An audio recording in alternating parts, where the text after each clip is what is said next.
a quick one, go out horizontally from the aspirate with the intention of creating the first replica, Hoosier crystal replica, and that's going to you. That's going to go. And a replica of your own Hoosier crystal is going to go boom, out, in, fortify your own crystal. So you've got an encryption, and your encryption will pick up from this one. It knows that it goes with that. So it will actually, this one will be the only encrypted one you do. But you don't have to worry about that. It will take that out naturally because it knows where it's going. It's going back to you. This is like putting another layer on your own Hoosier crystal. If you're ever feeling like you're under attack or anything like that, you can do several of these and really fortify. And if something's really bugging you and you want to blow it off, once you do, say, 3 of those, then you can do one more breath, blow out the replica, and put a spin on it, right? And make it spin. It's whipping around like this, it'll get the whole Hoosier crystal whipping around like that. And it'd have to be pretty high, nasty force to start to take one of those. Because they can go, yeah, right? Because they can get caught up in the vortex, and if they get caught up in it and dragged in, they can transmute it back to space time very, very quickly, right? They see one of those coming and they go, whoa. Let that pass. It's like it out of the way of comet, right? Okay. So there are many applications of once you can generate these frequencies and these acoustic crystal replicas. There are many, many applications. There are healing applications. We can make little tiny ones and send them into specific organ systems with healing intention and stuff, but that's other classes. So this is just the beginning of opening a technology that is wonderful and fascinating. There's many, many applications. So once you get the first replica done, we can do that now. We can make the first replica. Now again, it's going to be we're going to inhale, so we can do that now. Inhale up, arch up, hold at the top, squeezing tightly as right, hold,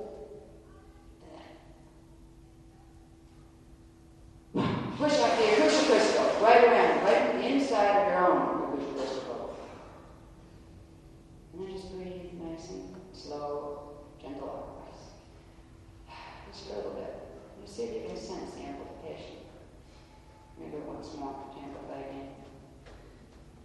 You don't always need to, but right now I just get a feeling it's there, it's not strong enough yet. Okay, and exhale.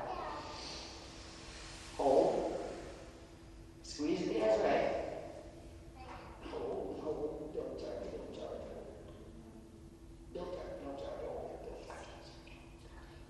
Now release.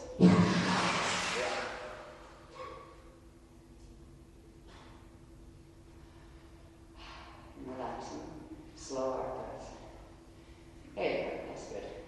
Got nothing there, so everybody should be fine. Okay, now we're simply going to do the same thing, except this time we're going to get to the point where I'm going to describe it again. Just breathe normal breath.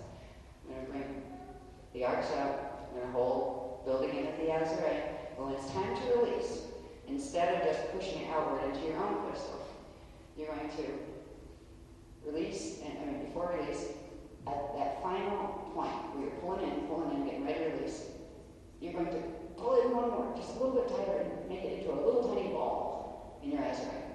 Okay?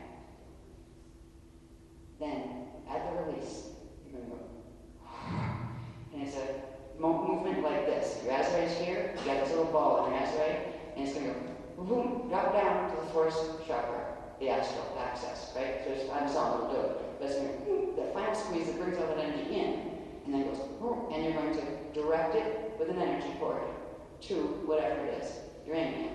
Okay, if you're aiming at a person, that is your child or your parent, you can affect your parents and your children. You have the right on soul contracts to do that by the birth arrangements. That doesn't mean they'll accept it, but you can give it to them. And if they won't use it, if it won't be integrated, it will just burn off, once, after a while, it will just be gone from them. Yeah, that's that. But if you're doing it with any other person that isn't directly genetically connected to you, you would imagine first, on your target, imagine them a hard shield down below their feet, right? Imagine at the clock 6 position, which is that position directly in front of them. At clock 6 position, imagine a little tiny, just about that big, what is that, about an inch and a half, something like 2 inches, between an inch and a half. Actually, some will want bigger and some will want smaller. Give it a feel, which is right. But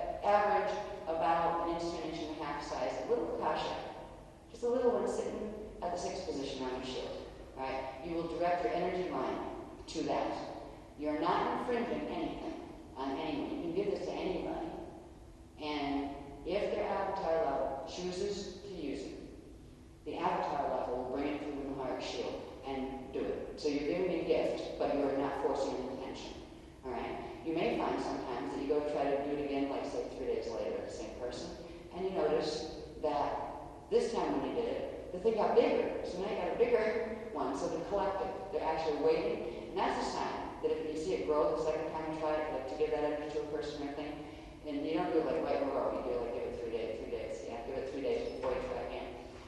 If it seems to have grown, like, well, it was only an inch when I sent it over, I had it for an inch size crystal. But now there's the Akasha sitting there that's 2 inches, or this big.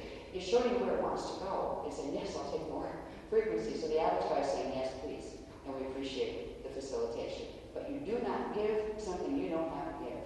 All right? You do not let your fields deplete. If you're feeling exhausted, if you are feeling sick, you're going through a purging cycle, it is not the time to try to save the world or even your neighbor. All right? You'll do more damage to them than you will good, and you'll also damage yourself. All right? So you need to take care of you first. You must love yourself first. You must keep your fields fortified first. All right? So what we're going to do when you're airplane with say objects in here. This could be a person, by the way. You could lay a person or sit a person in the center of this if they agreed that they would like this type of healing. Right? You would ask them whether they wanted it direct or whether they wanted it remote. If they said remote, you would again imagine now they're laying down, their heart shield, you see your heart shield here, right? If they're standing up, it would be down below them, like a disc they're standing on, like little, they're all like dolls on stands, right? And if your legs down, the stand is like this, right? The stand is up, the stand is like this. Right? You would again, on your sixth position, you would aim it to there. If they said, I'll take it remote, thank you.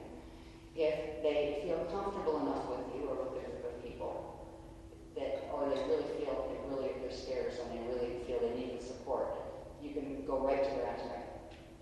All right? And literally put the line right in to the Azrael, but only with their permission. All right? If you do not have that permission, just simply aim for the heart shield. If you're in a position where you've got a psychotherapist client coming in and there's just way too much to explain to even get this across to them, simply offer it at the shield level. Right? Don't go to the Azrael. But for your children and your parents, you do have the right to go direct, which means directly send the cord that's going to carry that spark of that energy that you got here. It turns into a little consolidated spark. You go out of the heart chakra line. This is astral cording. Yes, we are teaching it. We are teaching it in the Christic sense.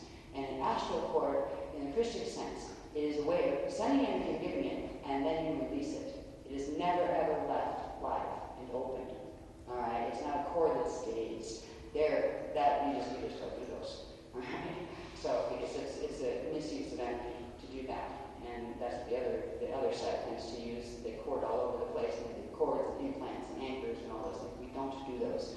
All right, so we bring that energy in from the Azrael, comes down out the heart chakra, a nice lovely little trailer like a comet tail. Imagine it's a little comet flying through the skies, right? And it goes right to.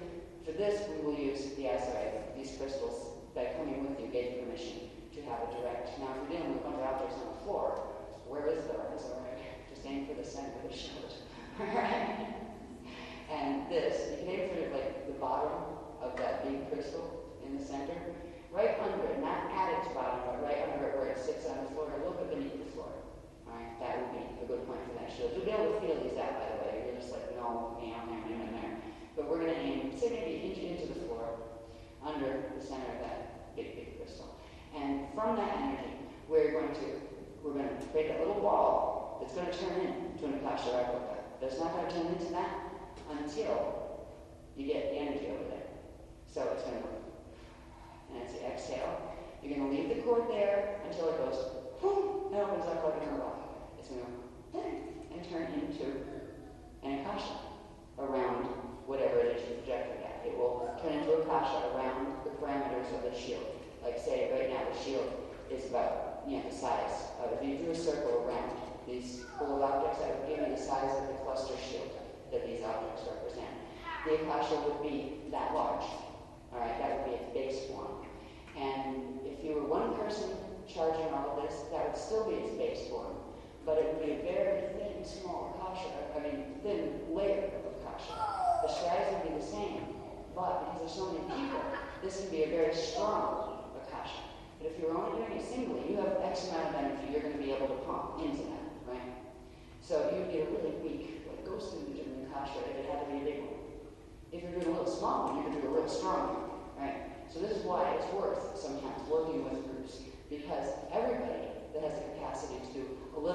faint but big one, or a strong but small one. They put it together, and you can do a strong and big one.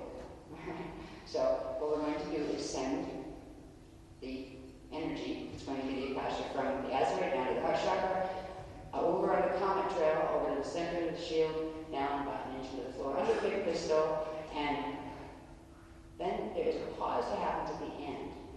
Before you move the next inhale, you're on exhale now, because you're going to exhale that out, right? You pause there.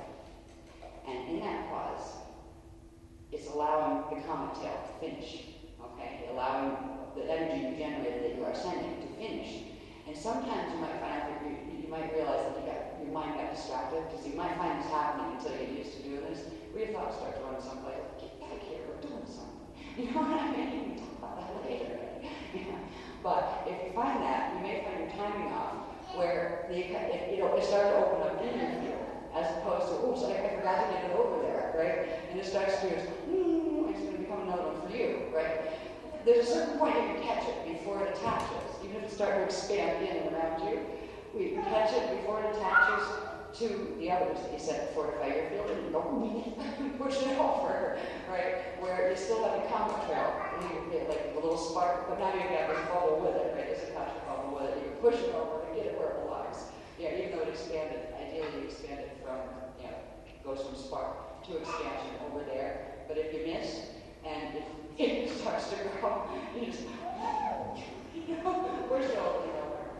There is a point later that you only use this with your children or your parents that is called open fire, where you can actually let their shields take as much. As long as you're in good health and you're feeling okay at the time you're done, you can actually allow the comet trail to keep open until their shield says, I've had enough.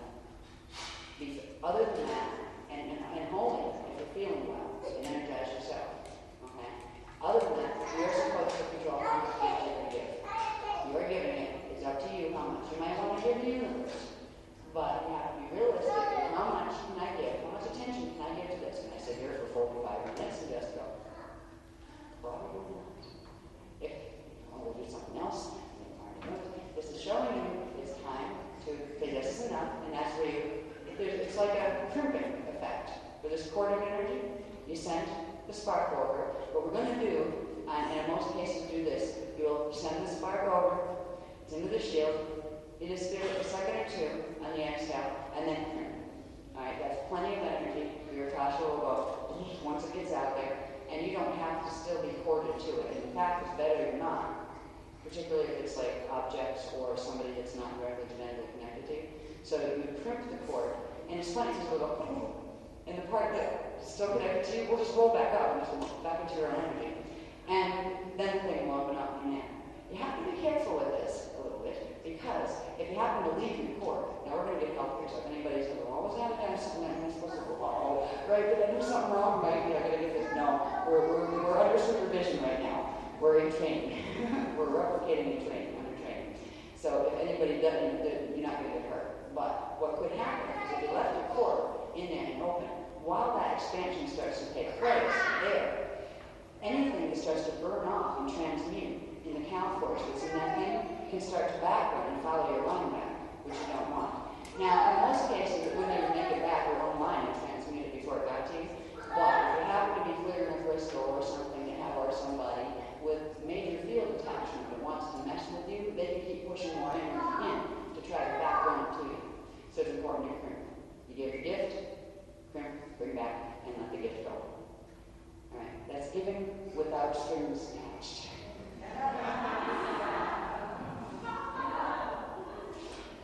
Yeah, it really is. And that has a lot to do. We don't even get into that discussion right now about when we are giving gifts and receiving gifts in 3D regular ways. It's all about the same type of thing. But in this case, we're going to go into the energy. And what's nice about this, once you've generated this, it doesn't dissipate by just sitting there. It will sit there and wait for you to do something. Yeah, you can wait till tomorrow. But it loses a little bit of speed as far as baseball. It will slow along the way. Eventually it will go dormant, but you didn't lose it. But what that means is if it went dormant, like generated all this stuff and I didn't do anything with it, it'll stay around. Okay, we're waiting,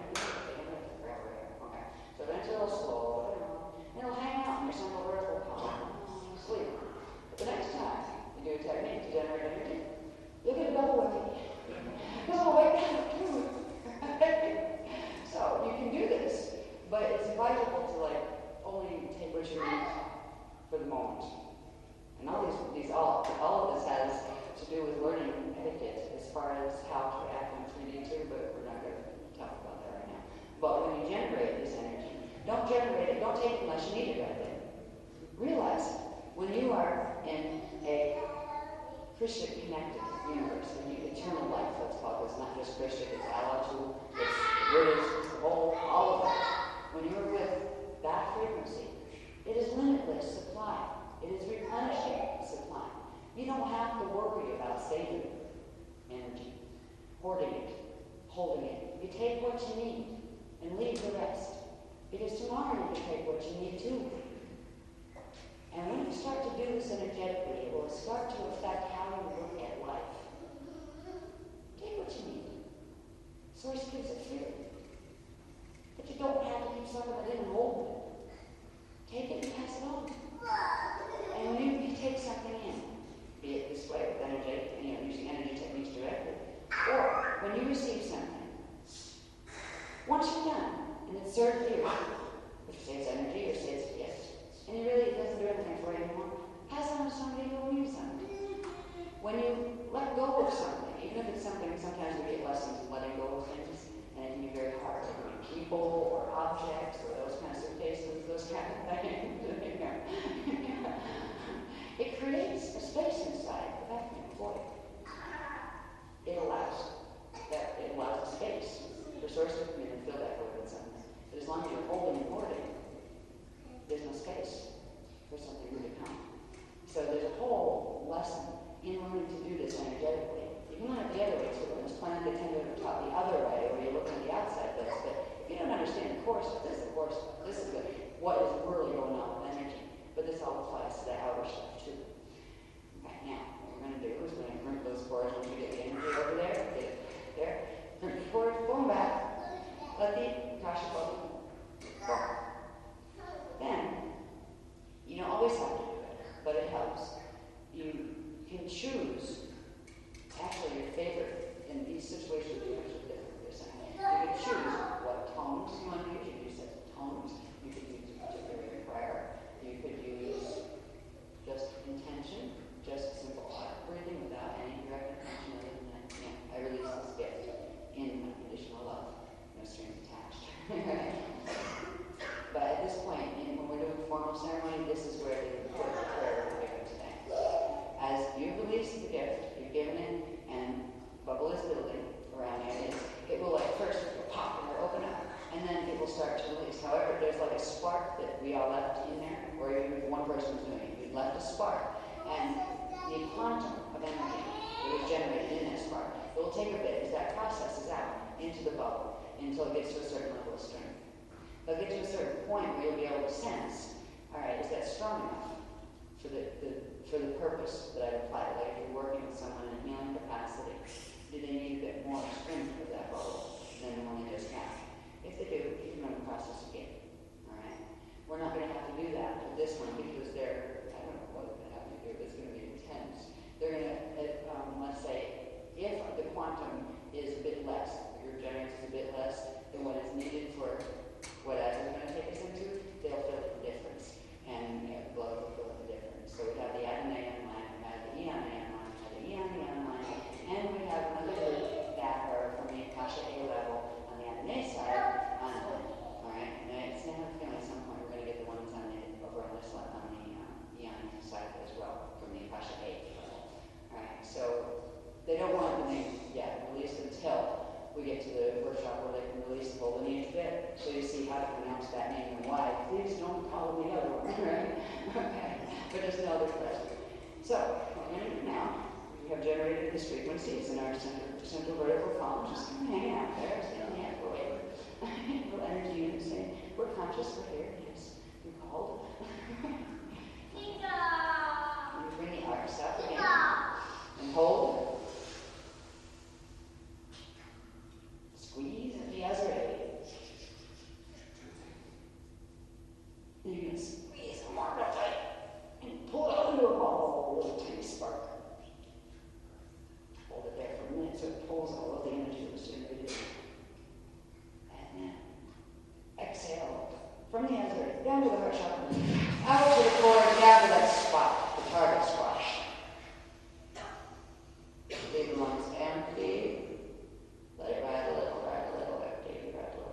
crimp, and inhale for the core back. You simply go back into gentle arc breathing. And at this point, you want to keep an eye. You might not get visual. Some of you will have inner visual, that C field. You're using frequencies right now that aren't even going to register color light, like 3D images in your head. They may be those C fields where you see color and you see shape and all that, but it'll be black on the black background because it's so high frequencies, it's not translating into the regular mana spectrum down here. You may not be able to sense it yet at all. It may take time to do that. Where you start to sense where the hole. Is it out there yet? Could it pop? It didn't, by the way. It's starting to. It's got almost like it's almost like sending out an intention of where it's going, but it didn't go yet. And it's getting ready to get holding back. That's why they wanted us to see that stage. So it's almost like it sets an intention grid, where normally that would just go bang, boom, right? But they held it back. They're holding this spark just so we could see that it first sets an intention, like the first part of Kai, where it's an intention, it's vibration, but it doesn't do anything on its own. The spark release is like the second part of that that sets it all in motion. And they're getting ready to release that now, but they haven't yet, and because they're going to assist because they're amplifying quantum, they're saying just do gentle arc breathing, but those of you who would like to receive surely amplification, they're going to give that in order to help clear these. Yeah, so the crystals are cleared to help burn out. What I want to do is I want to make sure this level of the cal force in these crystals is completely burned off. All right, and even together right now, because we're just learning how to generate this frequency together, we'd still be having pieces left in some of this stuff, and you don't want pieces left because they're like radar for the other side. All right, so they're saying we can take advantage of this, but they're going to let it go soon. They want us to bring our arcs down, which is exhale. And they're going to give this sign that, we'll say when they let go, and that's when you gently inhale, so you can pull some of that frequency too when they release it. Okay? Now, gentle inhale.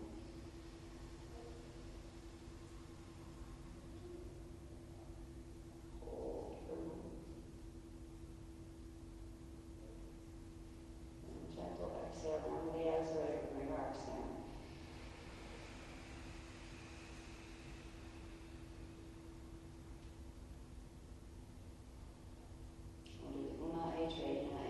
Three times.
What that allowed was the amplification. It went into the Ethradon cluster. Remember, our monadic clusters, the monadic are still activated. We activated them. This allowed them to, the frequency that we picked up from them sending us, the extra frequency that we could take as well as the crystals getting, the tones allow them to spread. And there is this whole series of light bulbs that turned on in the different levels of the field. When I talk about the light bulb, I talk about the radons and the eardons and all that. I don't know which ones they were, but they just went, and everybody around everybody's field. So it's like we have a ring of round light bulbs, spherical lights that are turned on now. In some level of our field, I probably don't want to analyze it. I have to go up and see, okay, what did we just do? Right? It's neat though. I can feel ours tingling. Ours are doing something really strange. Yeah? Okay. All right. Now, leave these sit for a few minutes by themselves. Let them contemplate their genius. And we also want to get out of the way of the calorie wave that's going to release after a few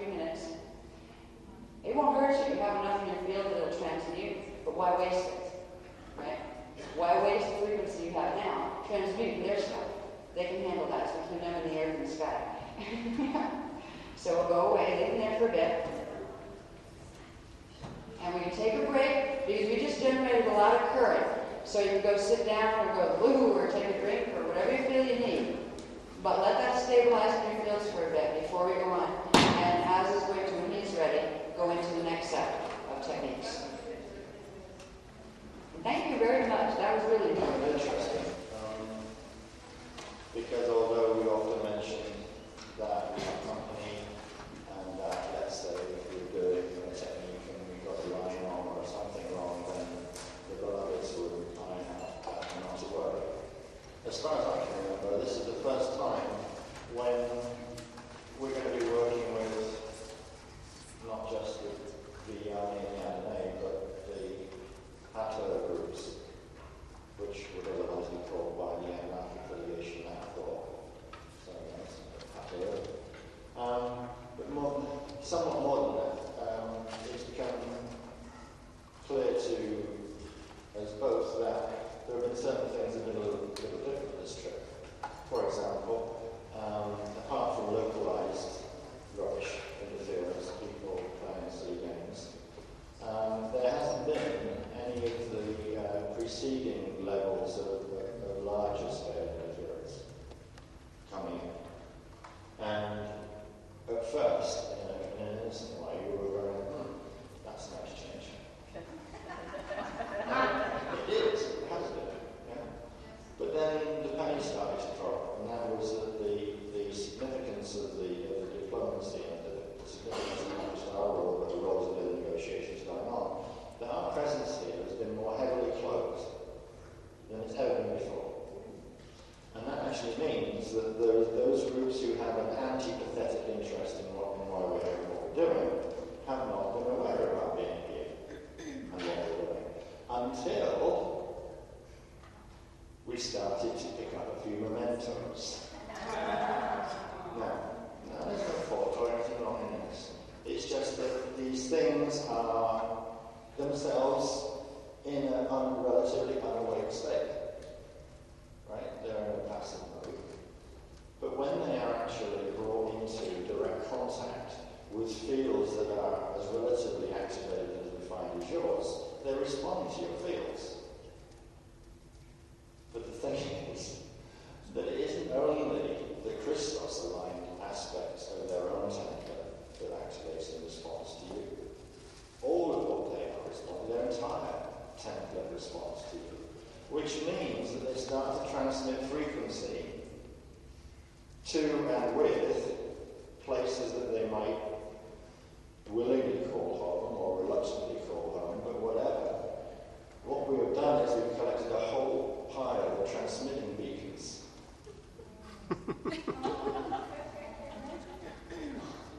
we live and learn, as they say, right? It's something we'll remember the next time we're out and about. But of course, the cloaking gradually proved to be, let's say, insufficient because the little holes started to be poked through the cloaking. Gradually, our presence became, presence became obvious to those who were not aware that we were here. So, this technique, which is taking a little bit of ironing out because it works on a number of levels, some of those levels will be taken care of by the actor, and some will be actually handling ourselves. Now, the funny thing is that although I didn't have the precise sequence of what we now call the starburst breath, and I should say that since you've gone through the session of the starburst, it's perfectly fine for us to use the simplest method of the starburst, which is a single breath. You don't have to do 3 pumps, all right? And I think there are a couple of places where you'll be excelling from the Azure and a couple of others where you take it through the heart, all right? And it's in the technique. I hope, in the right places. Now what we're going to do is we're going to create acoustas, both encrypted and unencrypted. The unencrypted acoustas, we're going to, when we get into the body of the technique, we're going to move them into the group acoustia, which will build and strengthen before we do the technique. But we're going to attach an unencrypted acoustia crystal permanently to the tracer lines of all the crystals and all the objects that we just cleared.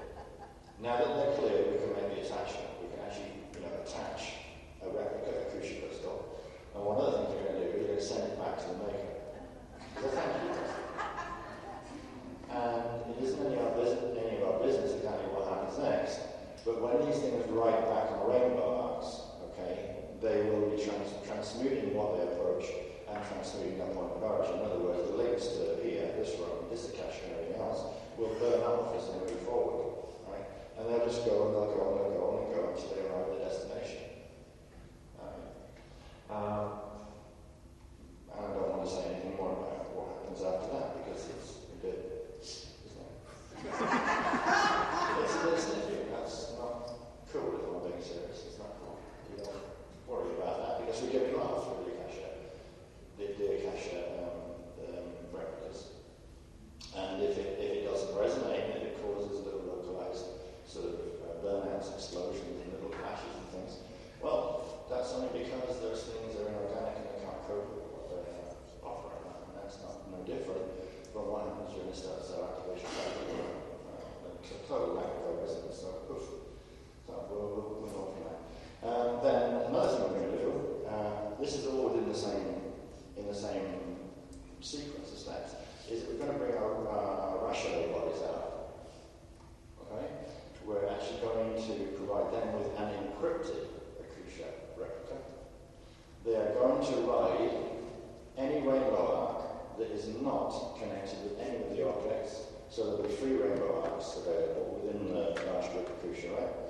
And through the Rachelet, right, through its consciousness as a dual expression of yourself, so to speak, you'll be invited to spend a minute or two, not a long time, traveling back through your Rachelet body through the days that you've been in Morocco, right? And that will provide you with an individual opportunity in this retracing of your steps to go back, and if you move to and you want to be the coach clearer, your Rachelet wants you to work your Rachelet that way, then do that.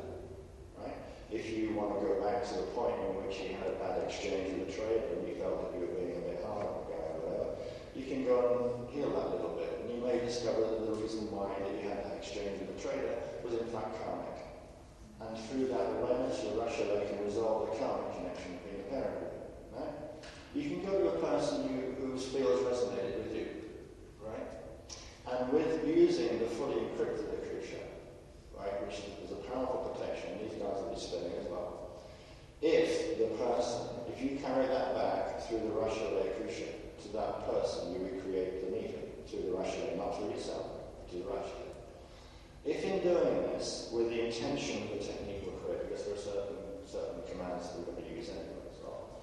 If that person and their soul group resonates in the moment without the Rachelet offering an invitation, but just by being present, if the resonance is sufficient, they will be able to make a temporary attachment to the encrypted Akusha crystal.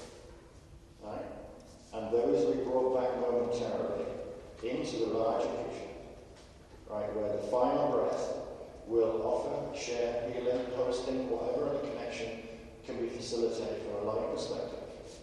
Alright, so you have, in other words, a positive and a positive, but of different kinds, different consequences, working inside the same technique. It's kind of interesting. It sounds complicated, but in fact, as long as I can read my notes, it shouldn't be. And so that is what we're going to do. Right now.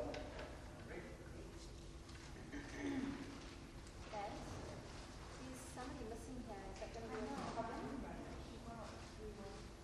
Someone else there. No, she wasn't here. What's changed? Can you wait for We her? make it easy. We could call 1322. I mean, 2230. What room is she in? 2213.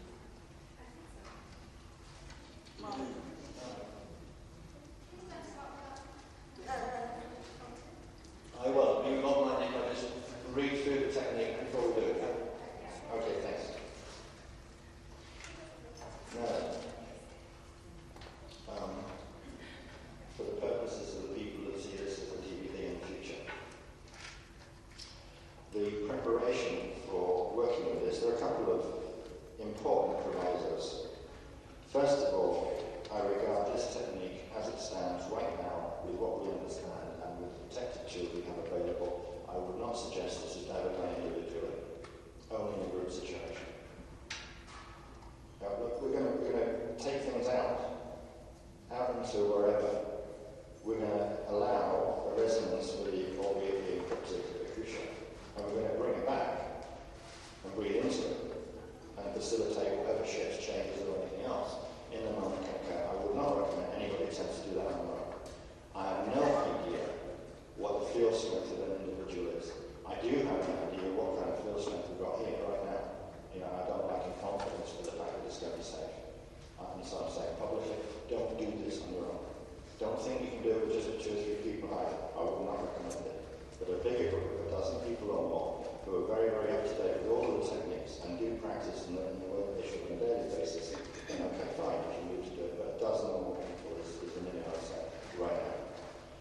Now, that's the one caveat. The second caveat is, of course, you must be familiar with the techniques that Shanna ran through in the period, the hour prior to this. I mean, in other words, on the tape, on the DVD, the thing that precedes exactly what we're talking about doing right now, okay? And that is a must. That has to happen.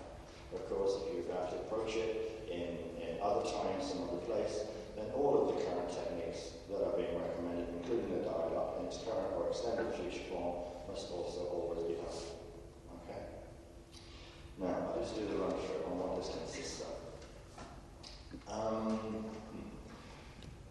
Alright. I mean, even though we're currently dial-up, it seemed to want us to do a very quiet, very, very quiet song of Lyra. And then 3 repeats of the line in dial-up, the Akushating Me Shraddha Ta'amare, 3 times. Okay? While you're doing the song of Lyra and the 3-line repeat, you're supposed to be visualizing the acoustic crystal body all around yourself. Okay. Now then, the first step would just simply involve a deep inhale at the Azure arch up, and you'd be using the starburst sequence here. Just simply hold to squeeze prior to the exhale that's coming from the Azure. Exhale from the Azure, sending an acoustic encrypted replica into the center of the room, followed by mother stream breathing. So we'll be inhaling 48 point, exhaling 48 point breaths. And you will, on the first one, and I can't see, yes, I've got 3 repeats on this one, you would actually command an open flow. Okay? On the first exhale, you just say open flow, and you would breathe pulsar via the mother stream frequency from and through the Azure. Okay, and that means that you're using this breath, directing the mother stream into the acousha in the center of the room, create a gigantic acousha crystal to build, intensify and strengthen the group acousha crystal, within which the crystals and all the crystal and other personal items, within which all the tracer lines remain intact and are locked in at the center, as we are in this room, within the large acousha. So there are 3 breaths basically. Mother stream, where on the first exhale you command open, you command open flow. Right? You just work through the 3 breaths, allowing the mother stream open flow. And on the final, after the final exhale, you will issue the command close flow. Okay? We'll then use another starburst breath at the Azure, inhale, squeeze, and on the exhale you'll send an unencrypted miniature replica acousha crystal into the center of the group acousha and into each crystal. Alright? Now there's no way in the world any of you know which is what each crystal means. Just send the acousha, the unencrypted acousha, into the center of the room. In your mind's eye, there's an acousha crystal, 3-dimensional, all the way around us, okay? And you send your unencrypted acousha into the center and they'll find their attachments, okay? To all the objects that we click on. We'll repeat the starburst, and during the hold part of the breath, we'll visualize tracers running outward from the crystals and all the other objects in the room. Some of them to and through physical bodies. That's to say, some people in the room have tracer connections. Okay, we haven't addressed this part of it yet, but you've been hugging crystals coming haven't actually addressed the traces that are running through your personal fields, not just the objects, right? And through the physical body and those in the group, and intending that the akush is attached to the linking points of both crystals, objects, and people. And again, the akushas will understand where the linking points are on any of the crystals, on any of the objects, and in any of the people's fields. And now we'll inhale and exhale 48-point mother stream from the Azure 3 times, each time exhaling the mother stream into the miniature akush crystals, not open flow, and a linking point, strengthening and charging the akush crystal links. So we're actually cementing the connection through the breathing of the mother stream, okay, between the objects and the akushas. Now it says, bring a constant attention to your corporeal creation and breathe long deep, 48-point mother stream, and exhale gently into the central chaos creation. Repeat on the next exhale, call to mind your Rashalay mini vehicle at the corporeal creation. Take 3 further 48-point in, hold, exhale, mother stream breaths from the outer ray, simultaneously with your mini-me. That means both of you are breathing in synchronization with each other. On the final, what's that about?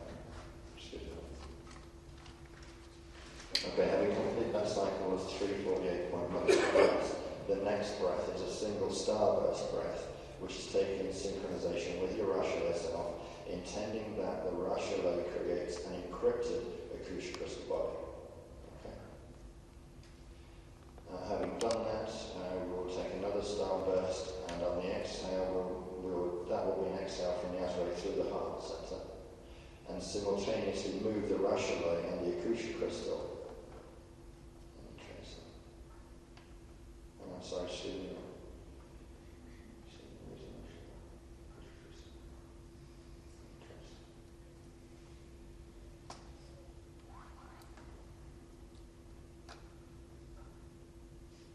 Okay. All right. We'll move the Rashalay and the akush crystal into the center of the group akusha, intending. So I'm just writing this down.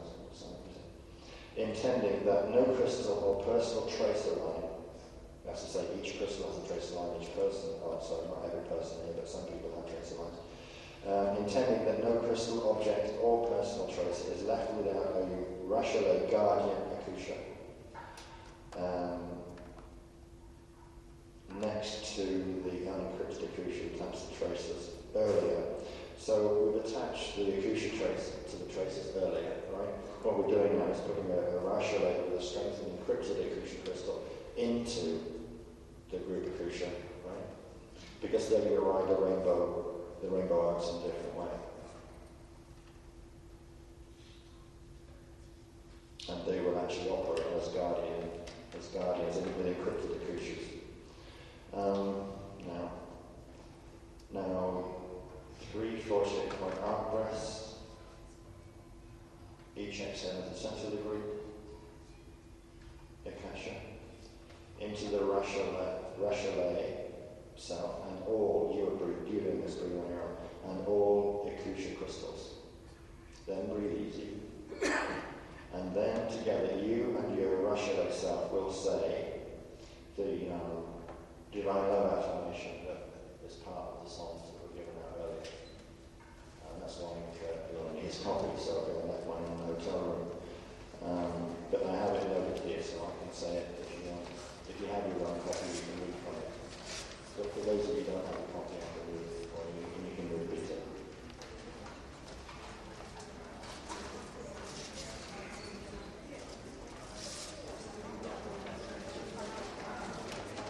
Do many people not have their own copy with them?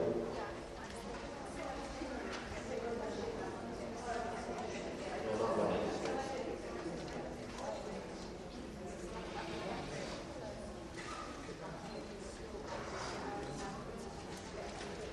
Well, we'll get through that, okay?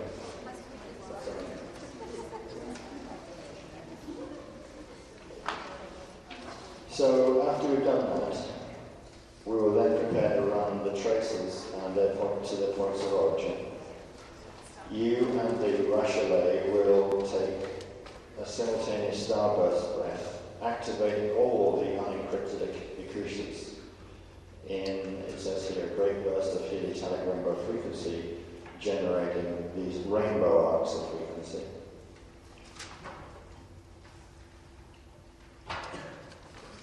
While you're doing this breathing, it would be preferable if you can repeat as often as you want to Ikusha Etim Mishra Amare.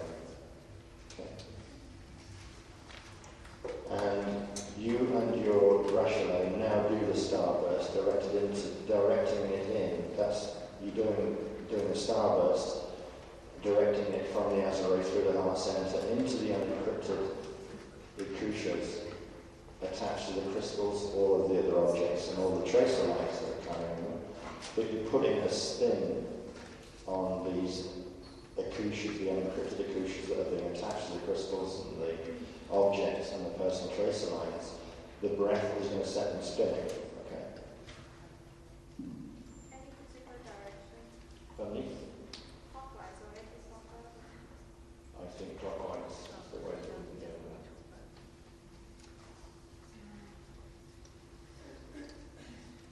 So, once you've done this breath, you'll be actually activating them and as it were, you'll be releasing them on the breath when you finally exhale from the heart center. And all I'm asking you to do is to intend that you spin them as that exhale goes out, just as an extra intention, that's all you to do. And that will activate the rainbow arcs, and off those unencrypted Akushas will go. Back up the tracer lines, they'll be all over the place, and the room will be full of them in. There'll be rainbow arcs shooting off in all directions. Okay. Now, as you're saying during this, Akusha Kamashayata Amare will be, as the rainbow arcs run through all the traces to their source, transmuting the link. The Rachelet vehicle can move with any free rainbow arc, retracing your steps since arrival in Morocco, clearing the coach, transmuting karmic links, and permitting any temporary ghost or healing link with any life form or grid aspect, which is in sufficient co-resonance with the encrypted Akusha carried by the Rachelet. Okay, which is what I was saying during the introduction. Through your Rachelet consciousness, you may spend a few moments journeying through times, places, and people, traveling with and within one of the rainbow arcs, not running the unencrypted Akusha back to source, transmuting the links.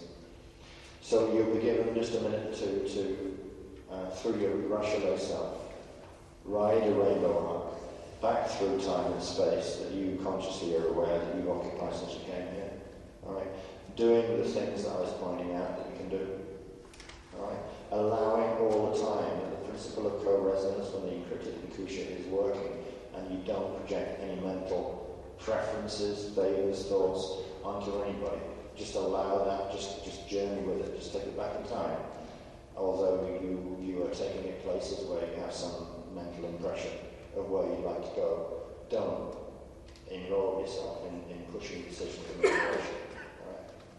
Once you've done that, we really just then have to respectfully command the return of our Rachelet to the centre of the Akusha here in the room. Okay?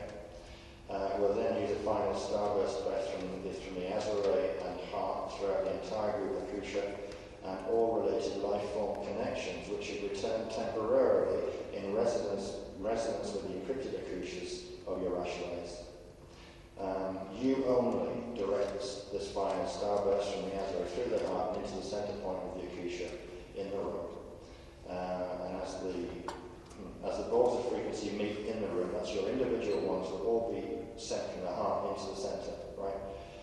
As they meet in the center point of the Akusha, they'll produce a huge flash of pale silver, blue, aquamarine, and violet light as the group Akasha returns to its normal clear crystal and heliotype form. To close, you'll draw your Rachelet back to its natural position and just close with repeating the Shadowhour 3 times. Right?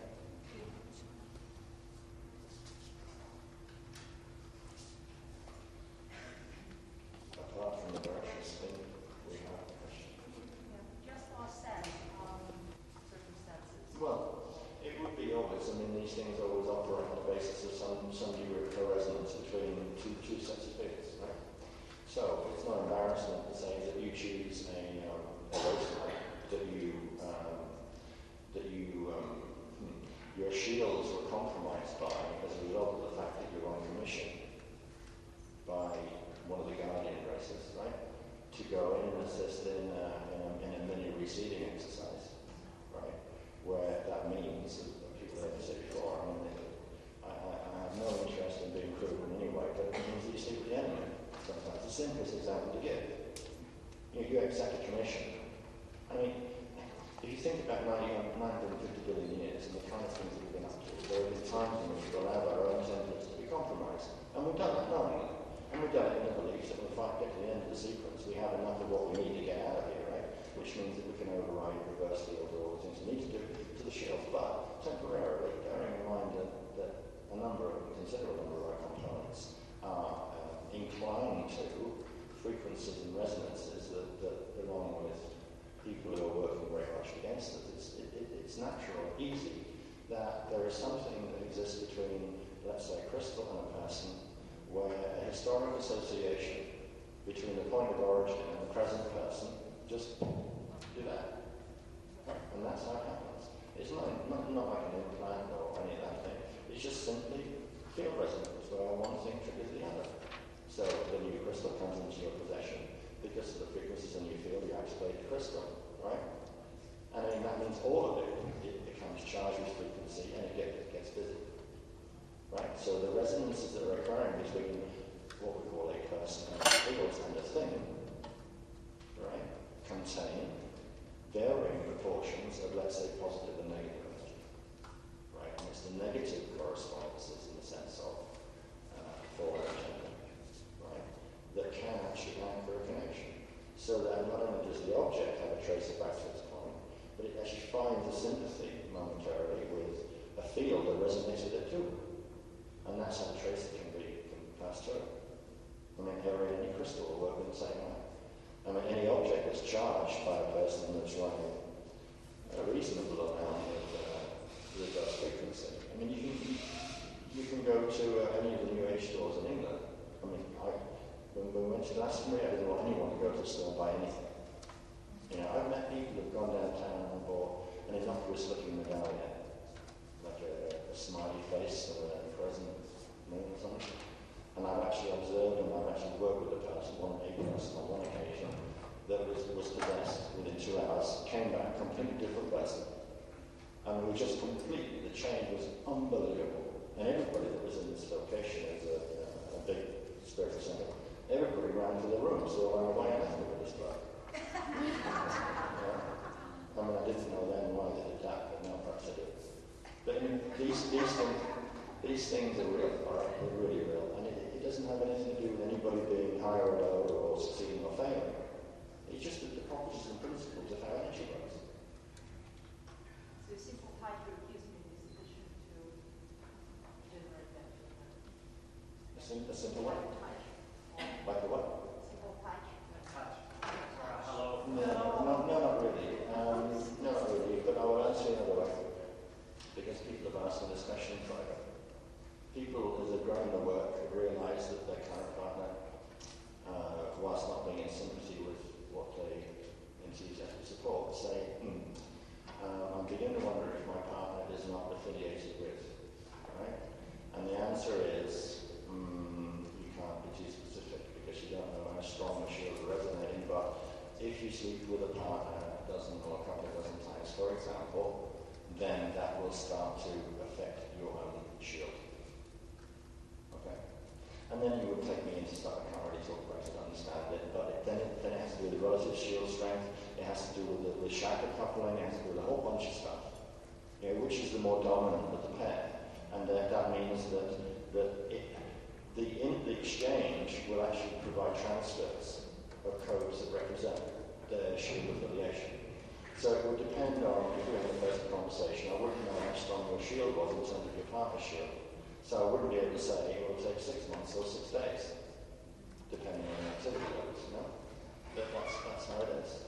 Potentially you'll be able to, if you could clear the past affiliations you would like to clear. Sure. Well, I mean, gosh, active any of us have been, but we've been at it for 950 billion years. If you want to work it out, on average it's twice a month. And I've been incarnate about half the time, and I've been sitting on the rest of the time, last 50 times twice a month, divided by 2.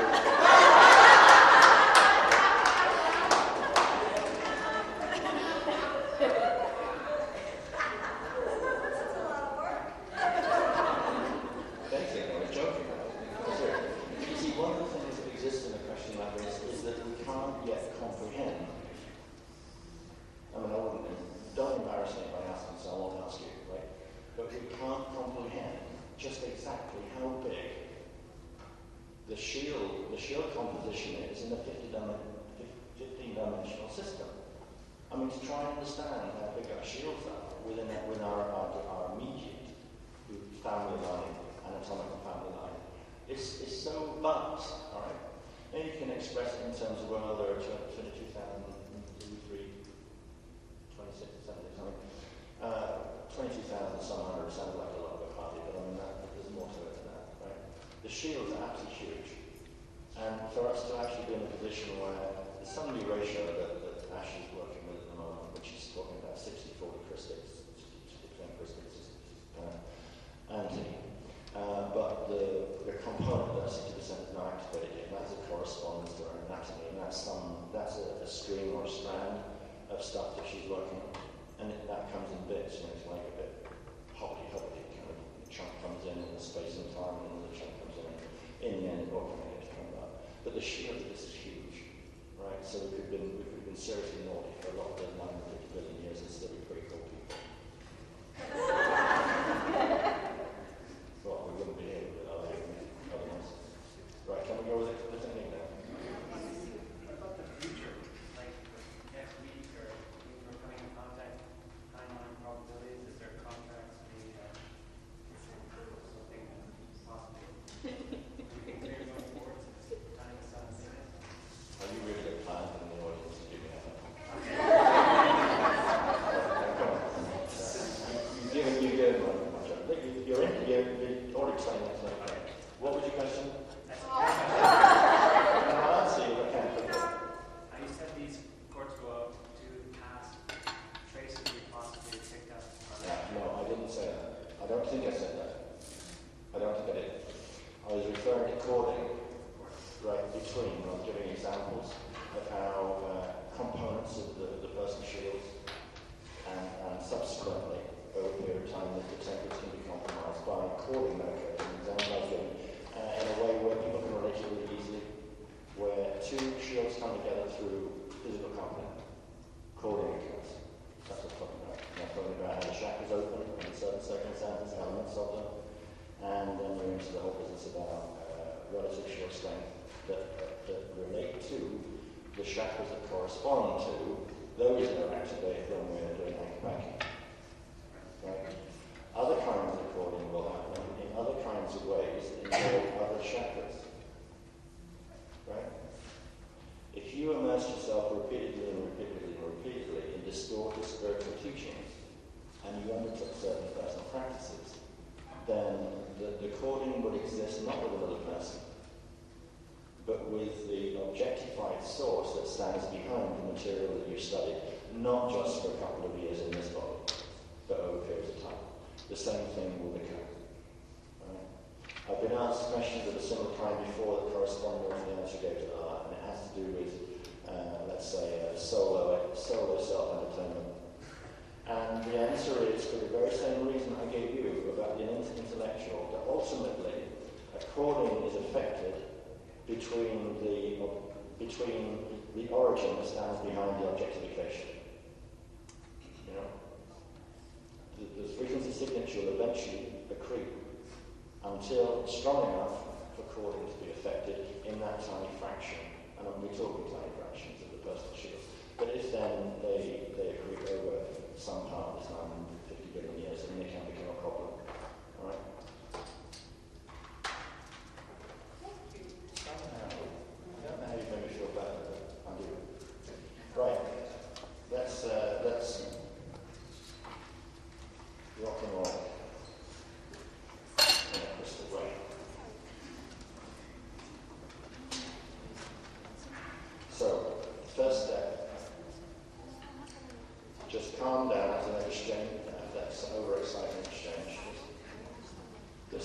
is better now. Just get comfortable. It won't take too long. We are late for dinner and people will be round around reminding me quite rightly. As you settle down, I want you to begin to formulate a sense of your acoustic crystal body all around you. That wonderful clear crystal and heliotonic double skin crystal. In your own way, just visualize you can, just sense it, paint it around yourself if you want to, play with it. And then just very quietly and gently, just run the sonobara. And when you get to the end of that, just do Akushatingly try to Amaraya 3 times.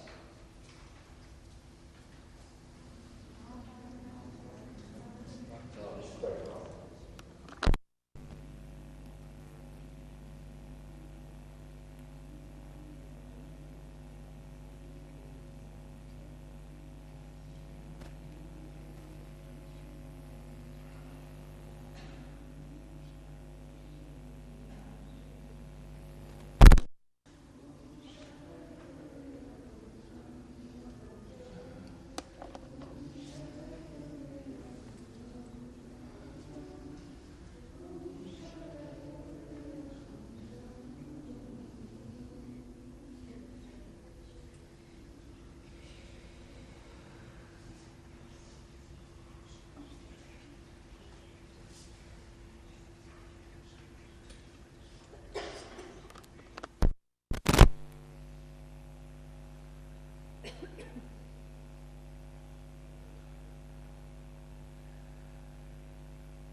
Step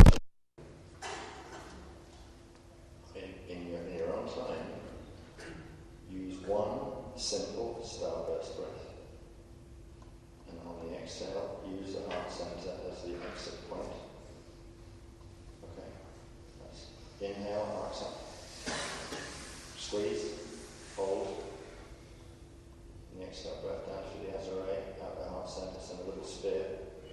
Right out the centre of the room, intending that you're issuing an encrypted acoustic replica into the centre of the room.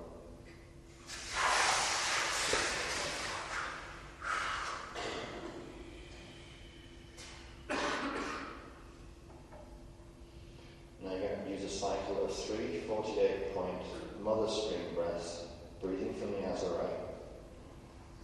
As you take the first inhale, 48 point, you can command a mother stream to run open flow. Run the 3 inhale, exhales under your own steam.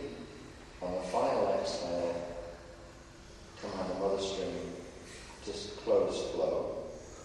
And during these breaths, you are breathing into the centre of the room, the centre of the acoustic crystal, building, expanding, intensifying and strengthening the group acoustic crystal. So make these slow, long, deep breaths, intending that you build and reinforce the group acoustic crystal all around us, containing everything to the very limits of this room. Standing way high through the ceiling. And then once you reach the end of your cycle of 3, close flow, and just breathe easy for a few moments.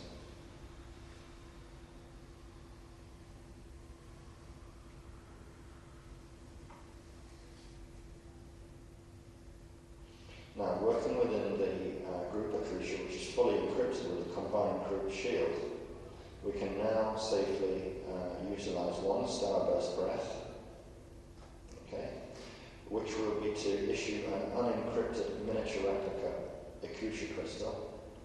This will be sent on the exhale into the center of the group acoustic, so that, with the intention that each unencrypted acoustic crystal will find a home with any of the crystals in the room, with any of the objects in the room, with any of the traces connected with any of the crystals or objects in the room. Okay? So one simple starburst breath. You can issue the unencrypted acoustic from the azare or the heart chakra, whichever you prefer. Send it into the middle of the room with the intention that this unencrypted acoustic crystal will attach.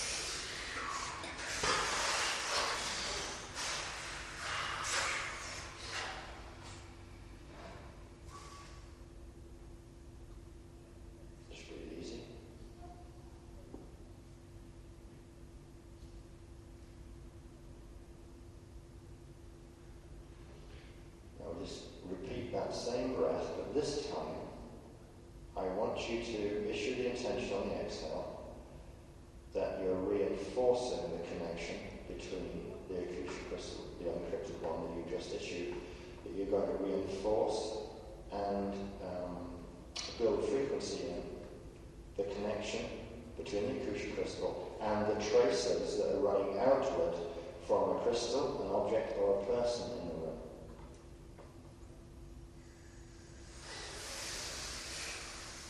So you're reinforcing the link between the Akusha crystal, the unencrypted one, any object, and any trace line.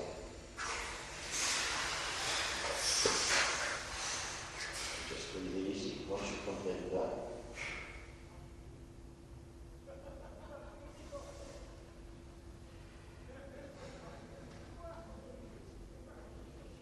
Now, this next is a 3-cycle of 48-point mother stream breathing from the Azarei. This will not use open flow. Okay, 3 specific breaths, 48-point inhale, hold, exhale of the pale silver violet mother stream frequency, and you're going to exhale the breath with the intention to strengthen and charge the unencrypted Akusha crystals and their links with the traces. Cycle of 3. The intention is to breathe frequency into the Akusha, the unencrypted Akusha, and their links to the objects and the trace arrays.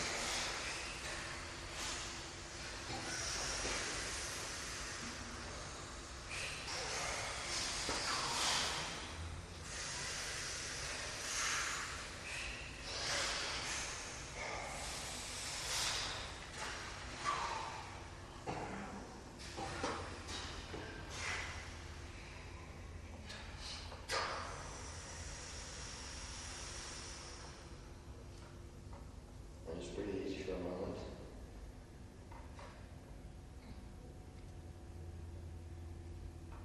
And now just breathe a very long but gentle, long, deep hold and release breath from the Azarei, and release the breath into the core cave of creation, the center of the Azarei.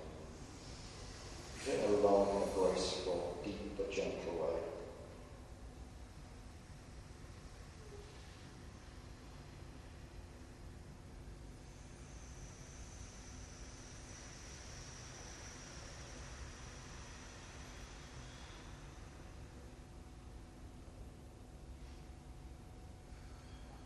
Breathe easy and repeat the same kind of breath, but on this breath I want you to not merely call to mind, but to, in a loving and respectful way, summon your Rashalay self, mini-me, on the breath.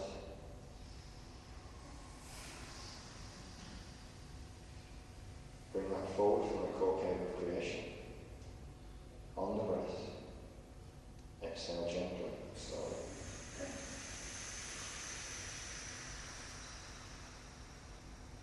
And with your Rashalay vehicle present, you now together, simultaneously, take 3 further 48-point in, hold and exhale, mother stream breaths from the Azarei. So you breathe together from the Azarei, a cycle of 3 48-point mother stream breaths.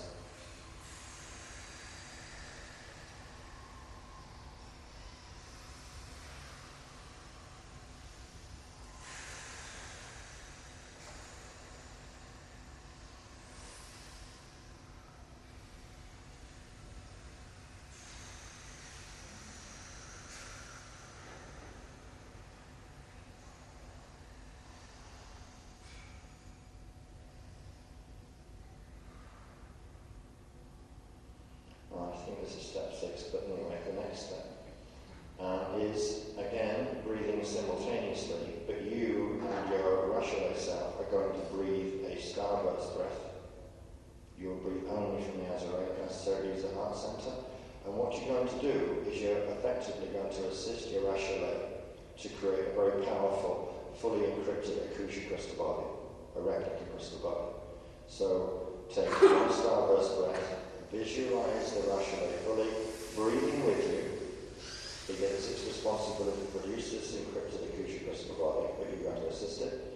So take a starburst breath from the Azarei, exhaling from only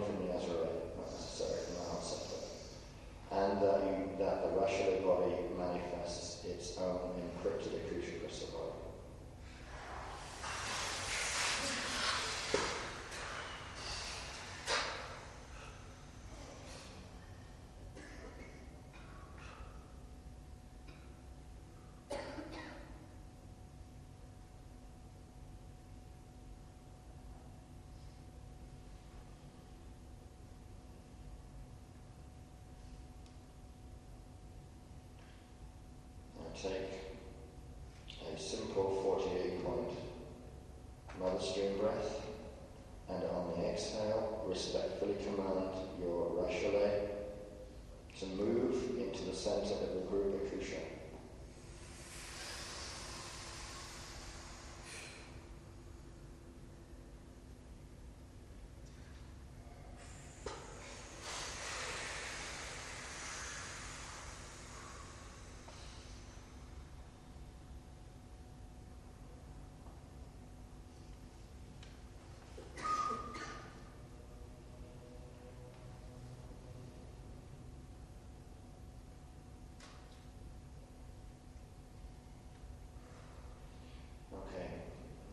You alone now will use 3 48-point arc breaths, and on each exhale you'll breathe into the center of the group Akasha, into the Rashalay vehicles and all the Akusha crystals, all of them, encrypted and unencrypted.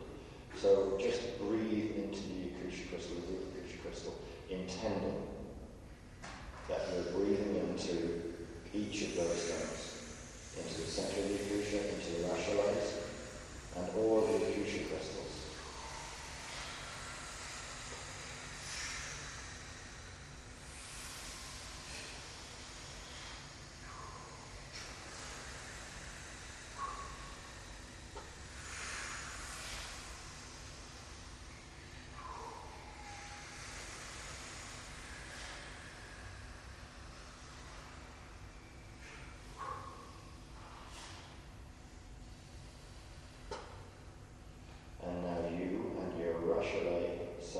Together, we'll say out loud, or you will say out loud, you Rashalay repeat with you, the affirmation of divine love. If you want to read it, read from your own scripts, fine. If you want to follow with me, fine.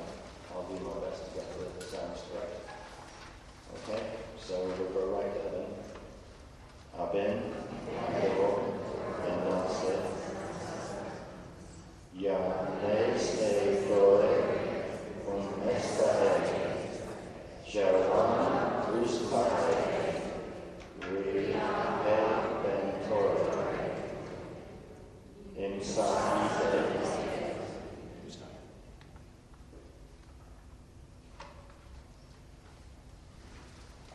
Now prepare to run the traces and their points of origin. You and the Rashalay will take simultaneous starburst breath, activating all the unencrypted Akashas in a great burst of pediatric rainbow frequency, generating huge arcs of frequency. And during the next 2-3 minutes, you need to repeat as often as you like the Akusha Tumeshra Taharaya in your head, whilst you're moving around your Rashalay, while the Rashalay is riding a rainbow and the whole bit until we come back to starburst breathing. But to begin at this stage, this is going to be a starburst breath where you and your Rashalay do the starburst directed into the unencrypted Akushas and the crystal attachments and the tracer lines, the crystals, the objects, and many of the personal tracer lines. But the difference is this breath will be a spin breath. Okay. So in your own time, take a simple starburst breath that's just working from the Ethradon. And you don't need to exhale through the heart chakra on this particular one, but the important thing is to issue a real strong intention to spin. Send a spin command with the breath to have any and the collective group of unencrypted Akushas spinning clockwise. This will automatically trigger the rainbow, which will start flying up and out in all directions from the group Akusha. Running the traces back to their source, burning off as they leave, following the tracer lines left by the crystals, the objects, and those connected to anyone's fields. At the same time, the Rashalay vehicle, your own mini-me, begins to move along any 3 rainbow arc, retracing your steps or the steps that you particularly guided to take since you arrived in Morocco, doing whatever feels appropriate, whatever encounter, whatever healing, whatever facilitation of a kind of a host that you may have got, moving within the encrypted Akusha all the time. The Rachelet is in an encrypted accoutrement all the time. Nothing that fails to resonate with it can stick. No connections can be made. However, radiating frequency from the encrypted accoutrement can accomplish things that it needs to do in the moment. You don't need to worry about that.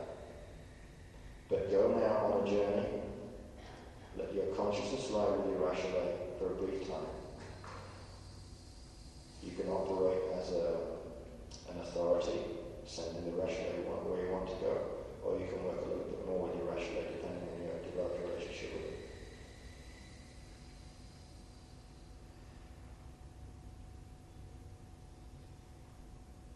And you may or may not permit a resonant temporary hosting or healing relationship with any life form, with any grid element or grid area, with a person, with a place, in other words. But only if the natural co-resonance generates the appropriate connection with the encrypted accoutrement carried by the Rachelet.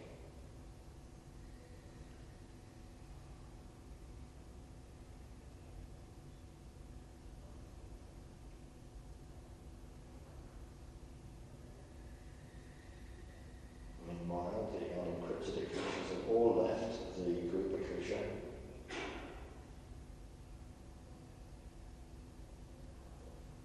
It's rather like watching them run up a fuse wire, a fizzy end of a fuse wire, like the way a dynamite cord sort of goes fizzy before the bang.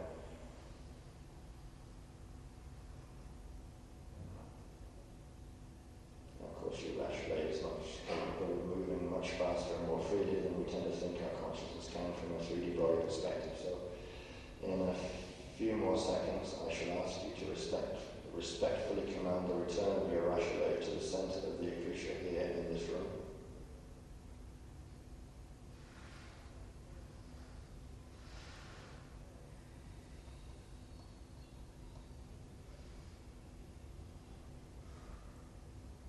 You, and not your Rachelet, will take a final starburst from the Azure, and you will send the sphere, a frequency from the heart center, into the group Akasha, and all the related life form connections which have returned temporarily in resonance with the encrypted accoutrement of your Rachelet. Only you direct this final starburst from the Azure and the heart and to the center point of the accoutrement. And as the balls of frequency meet, they produce a huge flash of pale silver, blue, aquamarine, and violet light. As the group accoutrement quickly returns to its normal, pure crystal and blue light forms.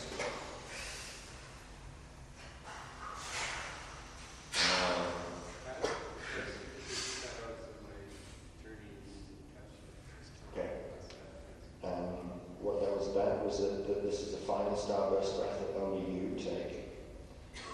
You exhale from the Azure down through the heart with the sphere in the center. Okay. As that happens, as the balls meet in the center, there's a huge flash of pale silver, blue, aquamarine, violet. Okay.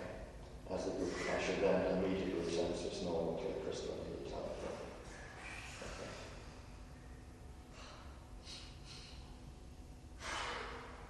And having reached that point, just respectfully thank and draw your Rachelet self back into its normal position. And quietly repeat the Om Shaya 3 times.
Good morning.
Thank you for still being here.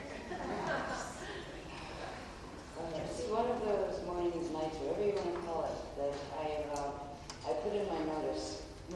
Not as far as being a speaker, but as far as being a writer and drawer. The graphs it takes to show the sequences of the information that is coming out from the Akasha level is almost impossible to pull in sequence to the grids that are damaged as these. It is absolutely physically brutal, not to mention mentally, not to make you nuts. Got some. I got what you need as far as what you need to know. However, but at this point, I have to tell them to feedback. But here's as much as we can pull in. But if we can't pull in the sequences, we need to let them know. And it's getting to that point, which means there may be a shift in the work with the graphology, because it's getting almost impossible to track it. There are at least 24 levels of those balls. within balls, within balls, within balls. You see, the balls are important because they form passages. And the passages are important because they form the main vertical current that runs up and down the body. Not to mention, we have a set of Rushe pillars that run forward and backward this way. We have another set that are small that run this way, and another set inside that run vertically this way. There are so many pieces of this, it's enough to drive on insane. We have enough, well, not one up there, one down here. This is a very small frequency space to bring this level data through.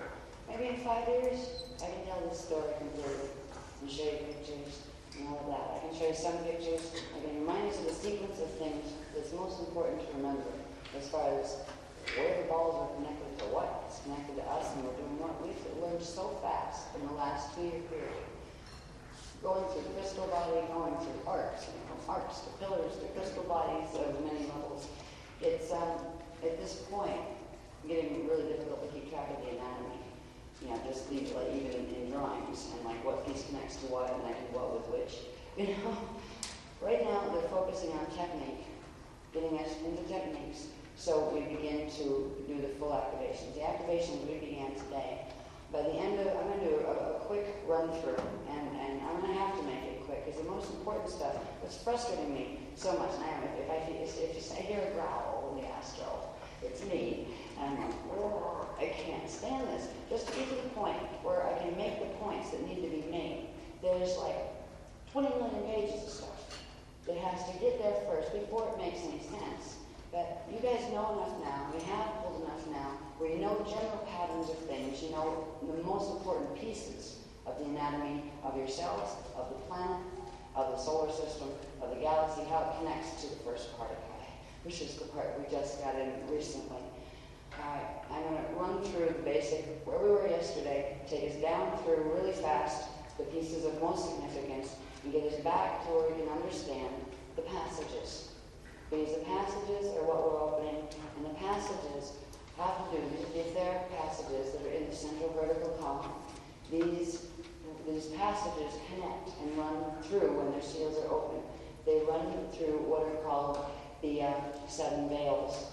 The 7 etheric veils are the primary larger spheres that we talk about, the holosphere, the otosphere, the photosphere, the lotosphere, the lotosphere, and then the ones that go up from there into the Advent stuff, right? I mean, this is just from Becky to Echo level.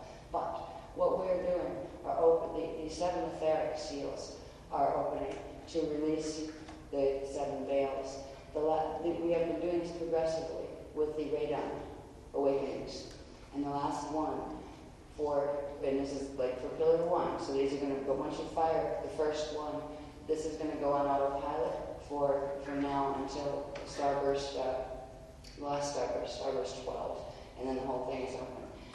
I'm wondering why they're shoving so much data down so fast and activating things so fast, because just even to keep up with this is like keep up with what I need to share with you or we need to share with you is getting to the point where there's not enough of us physically to do it. You know, I would have to do this and have the diagrams that are relatively legible with all the names in the right places of the who's and the ahs and the who's and the has and all that stuff all the way down. Good luck. It would take me 20 years. But it would have taken me another week just to get down to where I could give you the detail on what becomes the Eartha passage, the Tower passage, the Jaya passage, the Aramatana passage, and of course, which leads to the Ashalam passage. We're not going to have to go through that bit. I'm going to show you the pieces that you do know. I'm going to show you where they fit in the sequence, and then we're going to bring it into, and if I get tapped on the shoulder, just make it go faster, I will do that. But it's, again, the visual. When you see the visual, it triggers the information in your shields. So it'll help you make sequence links that will help you pull in pieces of the data that the group will understand. Because each of us have a little bit different coding. So what is too difficult to run through 1 or 2 or 3 bodies for the speakers, you can each bring a bit of it down. And by anchoring it a bit yourselves, by seeing the sequence and having that fire stuff inside of you, you will each bring a part of the extra pieces that are having a hard time anchoring down into the indigo shield, where then it will become available for step down for everybody. So this has to be a group endeavor as far as getting the technicals and all of that. But what we're really preparing for is the release of the final seal. The other seals have been released. The Ethradon awakening is the final release of the final veil, which is the one closest to us. The others, if you look at the many layers of the field from around the Earth and around the Sun and around the galaxy and all of that, because they all have the same body structure that we do in the personal anatomy, we were working our way in with the awakenings, the higher seals first. This was the final barrier between the atomic worlds that we know and the etheric and the inner worlds. Now, when we talk about the inner worlds, there's a very big distinction between the Earth and the inner Earth, and we wouldn't even be able to touch that understanding if we hadn't had a little bit on the Crystalla, which was going back to the first Partakai and into the Aulas, and that formation before you even get to the first big crisp grid, before you get to the outer manifestations. The conditions on the planet are requiring that all of the passages between the Christ and the Crystalla open up to the Akasha A level. That means it has to activate in our bodies as well if we're going to be able to make the shift into the base pulse rhythms. That will take us on the ascension way. They haven't said yet what this means in terms of the planetary grids, because we know we've been on a mission here to ensure that the planetary grids, or at least some of them, can come through in this transition. The ones that aren't going to be able to, we know we're going to go on the Metatronic pulse, but at least the way it was before, they would be able to reassemble on the Metatronic program, and at least they would still have some small eons of finite evolution left before the inevitable space dust return that happens when something goes into black hole status. That status may have changed at this point, I'm not sure. They haven't told us. They're telling us what's most important. What I'm doing now is what they want me to tell you before I go into any graphing, is that, remember I told you before, I told some of you before, just in like late conversation, walking past and stuff, that there was a new group that has introduced themselves through our usual connections, through our step-down connections. They're representatives of what is called the Richelet Council of the Akasha A. These are coming from the Adnai side, which is the parallel Akasha. The parallel Akasha is, in its expression, its outward expression, it knows itself as the outside. But to us, it is the Kristalla. So it is the Kristalla side. That is what created this side. So they are the High Council. They are the High Council of the Akasha A, where the Yane side would be the lower Akasha A Council. This is coming directly from them through a step-down group that these guys are interesting. And when they first introduced themselves, it's funny. At first they wouldn't introduce themselves by name. It was by feel, and I knew these people. And we worked with these for ages. These are the collectives that give permission for the elemental commands. The elemental commands on a density 1 Becca level are only given in extreme circumstances. Because technically anything walking around in density 1 shouldn't need to command the elements here, the elemental kingdoms here. They should be able to just simply receive their guidance from the higher levels and for at least density 2 and move on from there. But the structures, the living body structures of this Becca have been so damaged that they are literally having us wake up to that level of elemental command here. This is going to get interesting. What this is going to look like, I'm not sure. All I know is there are going to be several of us that will, at some point, be notified that we're, say, heads of teams in particular elemental command groups. And all of these are going to be guided directly by a group that are called, and this is the name that they do not want to get confused with a name that's very similar. Because, yes, they are related. No, they are not the same. This is the founding race of numerous other races, including the Cantarian races. They were an attempt a long, long time ago. They're going to give, I think, a bit of that history anyway, so we can see where they fit in the picture and how they're connected to us. But these are the founding races of the Cantarian races, the Procyon, Cantaria races. And these races were similar to the Azurite races. They were able to go between, both here and parallel. They came from the other side. They were an attempt at biogenesis of numerous race streams over in this background. And I'm not sure what time they came in. They're going to give that information in workshop 4, I hope. And if it was anything like the preparation for this, I quit and I'll just talk to you and let them come through live or something. Yes, but anyway, this group are known as, let me pronounce this right so don't flip into the other one, the HAAHTUR. Ha, or Hathor. They are not Hathor. The Hathors were an attempted biogenesis experiment that was to assist certain Anunnaki races at one point a long time ago. And they fell. And they took the knowledge, which is the knowledge of the sound fields, the knowledge of the Kristalla, the knowledge they are sound masters, because they took that knowledge and they used it for Metatronic purposes. There are Hathor channels on the planet right now that are being given all sorts of sound technologies to use. And they are following the Metatronic code. There are some Hathors that do not want to participate with that, and they work with the Hathor councils that are under the direction of the Richelet councils of the Akasha A.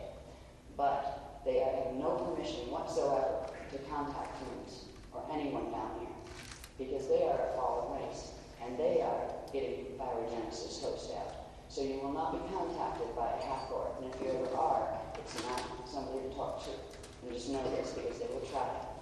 The sound technologies, however, the sound technologies, the ones that are still sound, and the ones that are working acoustic and Alec agenda, if we would like to call it that, are still the core teachings that are held by the Hator races. Now, these guys, this is big council stuff. When they started coming through, I mean, just the frequency, the fact that we could build as much frequency as we did this afternoon was just the beginning. In fact, we built it, but we weren't able to hold it, so it backflowed off the indigo shield to the center, hit the three of us in the center, and then the Yanni had to pull it up because there was so much generated, but the bodies couldn't hold it yet. And lots of people would have been passing out like one person did, and then we can't have that happening either. Maybe it's a crisis intervention, not that's not going to help anything. So the frequencies that are being generated now are just the beginning of touching what it means to work with the Akasha A level councils. The reason they're coming in is because something called the Ashalom Passage needs to be opened. The Ashalom Passage is a bypass system that will allow what is left of the passages here to connect through the parallel to the Polarian gate systems that will allow it to slide into the parallel. Because right now what has happened, which is a step in the not positive direction from the last time from India, is there's been a compromise in the central vertical column in our Stargate systems running down. Now that, our central vertical column that runs from USG 12 in our Vega all the way down to 1 would be referred to as the Aramatana passage for Lyra Aramatana. Runs all the way down. And there are parts to it. There is the Eartha part, the Eartha passage, and I'll show you later at the end where, these are the 0.5 passages, the etheric passages, so I'll show you where they go. You have the Eartha, the Tara, the Jaya, and then it goes into the Lyra Aramatana ones. And below that, below the Eartha ones, you have the Epsilon Iridanus passage, basically. And they would normally link up into the Eka. But the link is being broken. It has been broken at 5.5 level, which is called the Tara passage. They're on all right. You want me to go there? I'll go there. They want me to keep you posted on what they've told us recently, bits of that. The Ashalom passage, which is almost like a sheath that once it's activated, comes down around and through the core of the Aramatana passage to allow the link to remain between the lower densities and the Eka. So the Polarian host should still be picked up, and we can still make it into the things we talked about in India, which we'll talk about them again to recap what is it we're doing. But the Polarian gates, we'll do more of that in workshop 4 as a roundup, just to remember what it was about. But when certain groups, when the Buhara groups discovered that we were indeed setting the grid, not just us here, this is of the other systems in this Vega as well, that I gave them permission to open the Ashalom passage because the grids were so compromised that they didn't think that it was going to hold if they didn't. That gave the Buhara, first of all, it meant that if the Ashalom passage is open, it will allow part of the Earth grids to still make this way, make the host, the Polarian host link. But it will send so much frequency in that it will accelerate the Metatronic reverse one as well, which means they'll go back to space touch much faster than they planned. And the reason it had to be opened is because they've been messing and trying to get control of the grid still. They just don't want to quit. And the thing is that Buhara don't care over on the other side. They can temporarily close the gates, let everything go to space dust here, open back up, and suck all the energy in. And that's what they're hoping to do. And right now there's a lot of wackiness going down in the UIR groups that were working with the Buhara because they realized they can do. The Wisans realized that what they were promised, which was at least a mediocre ranking in that system and a little territory to be left alone and be in, isn't going to happen. And there's not much option for most of them. There is something forming called the Ethradon Alliance. The Ethradon Alliance is a bunch of groups, particularly on this planet at least, that have human and partial draconian coding. Some of them have other coding from other places. They didn't have an option before, but they do now. They have to have at least 50% human in the template to even pick up the extended host of the Ashalom passage will offer them. But they are being offered not biogenesis, but what is called a shield pull, which means the ones that can link in to the echelon frequencies will be able to literally be pulled out of the tribal shield. And in pulling them out, it can only be done without their body. The only way the bodies will survive this and stay intact, without accelerated death process, is if it's done during starburst. When a pillar starbursts, the whole thing is shattering anyway. That's when those units have to pick up the pulse and be taken out of the shield before it reassembles on the metron implant.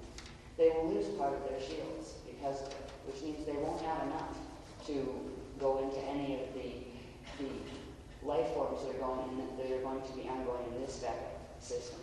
Once the ascension away from this vacuum system.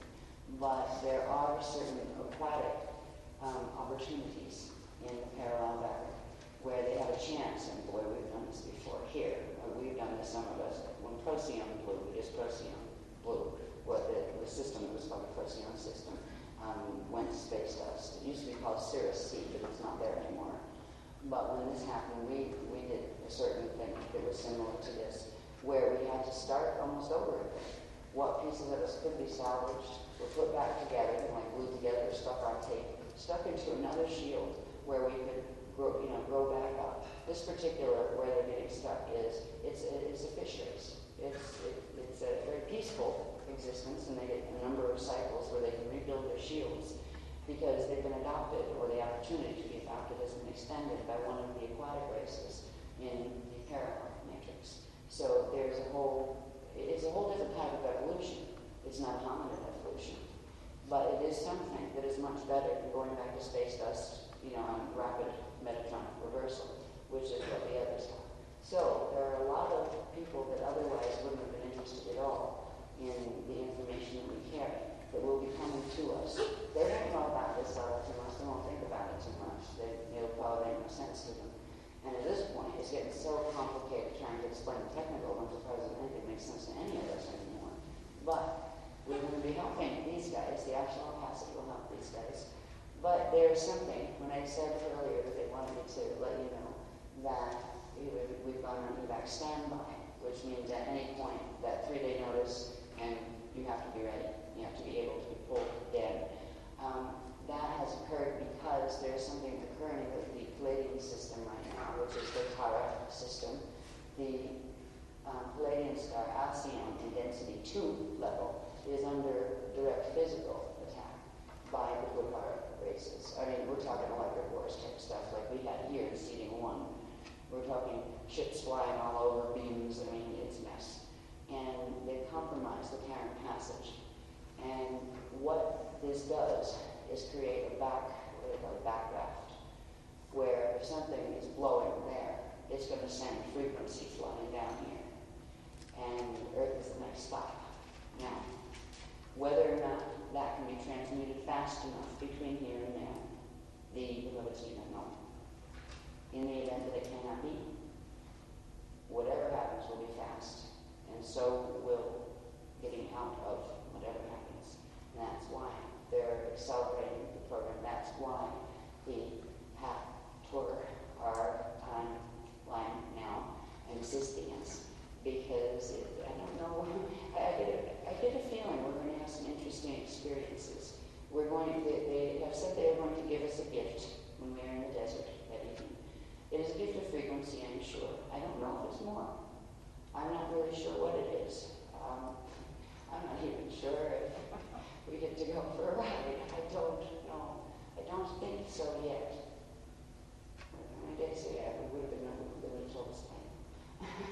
2 days notice they promised. Okay. So we're going to get some kind of gift of frequency.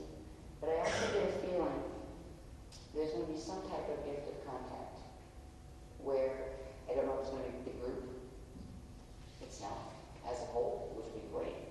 We're all like, wow, we all saw that. We all experienced that. Whoa, check it out. What do we do with that information now?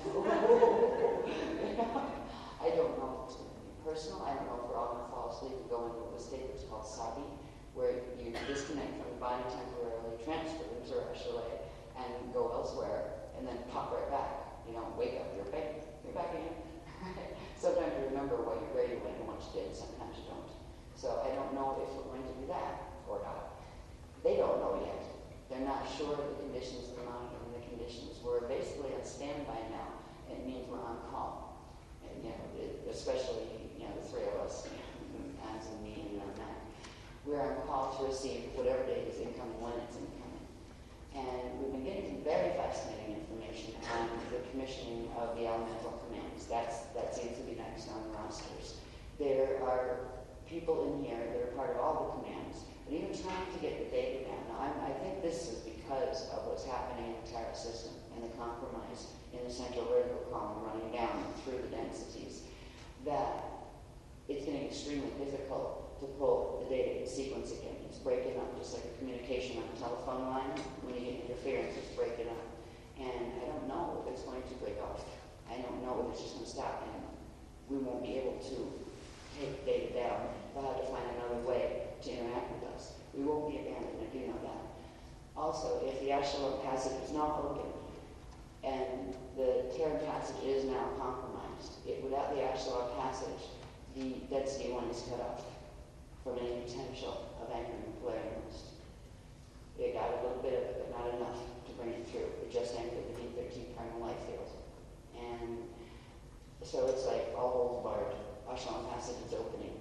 And that may create some interesting conditions here.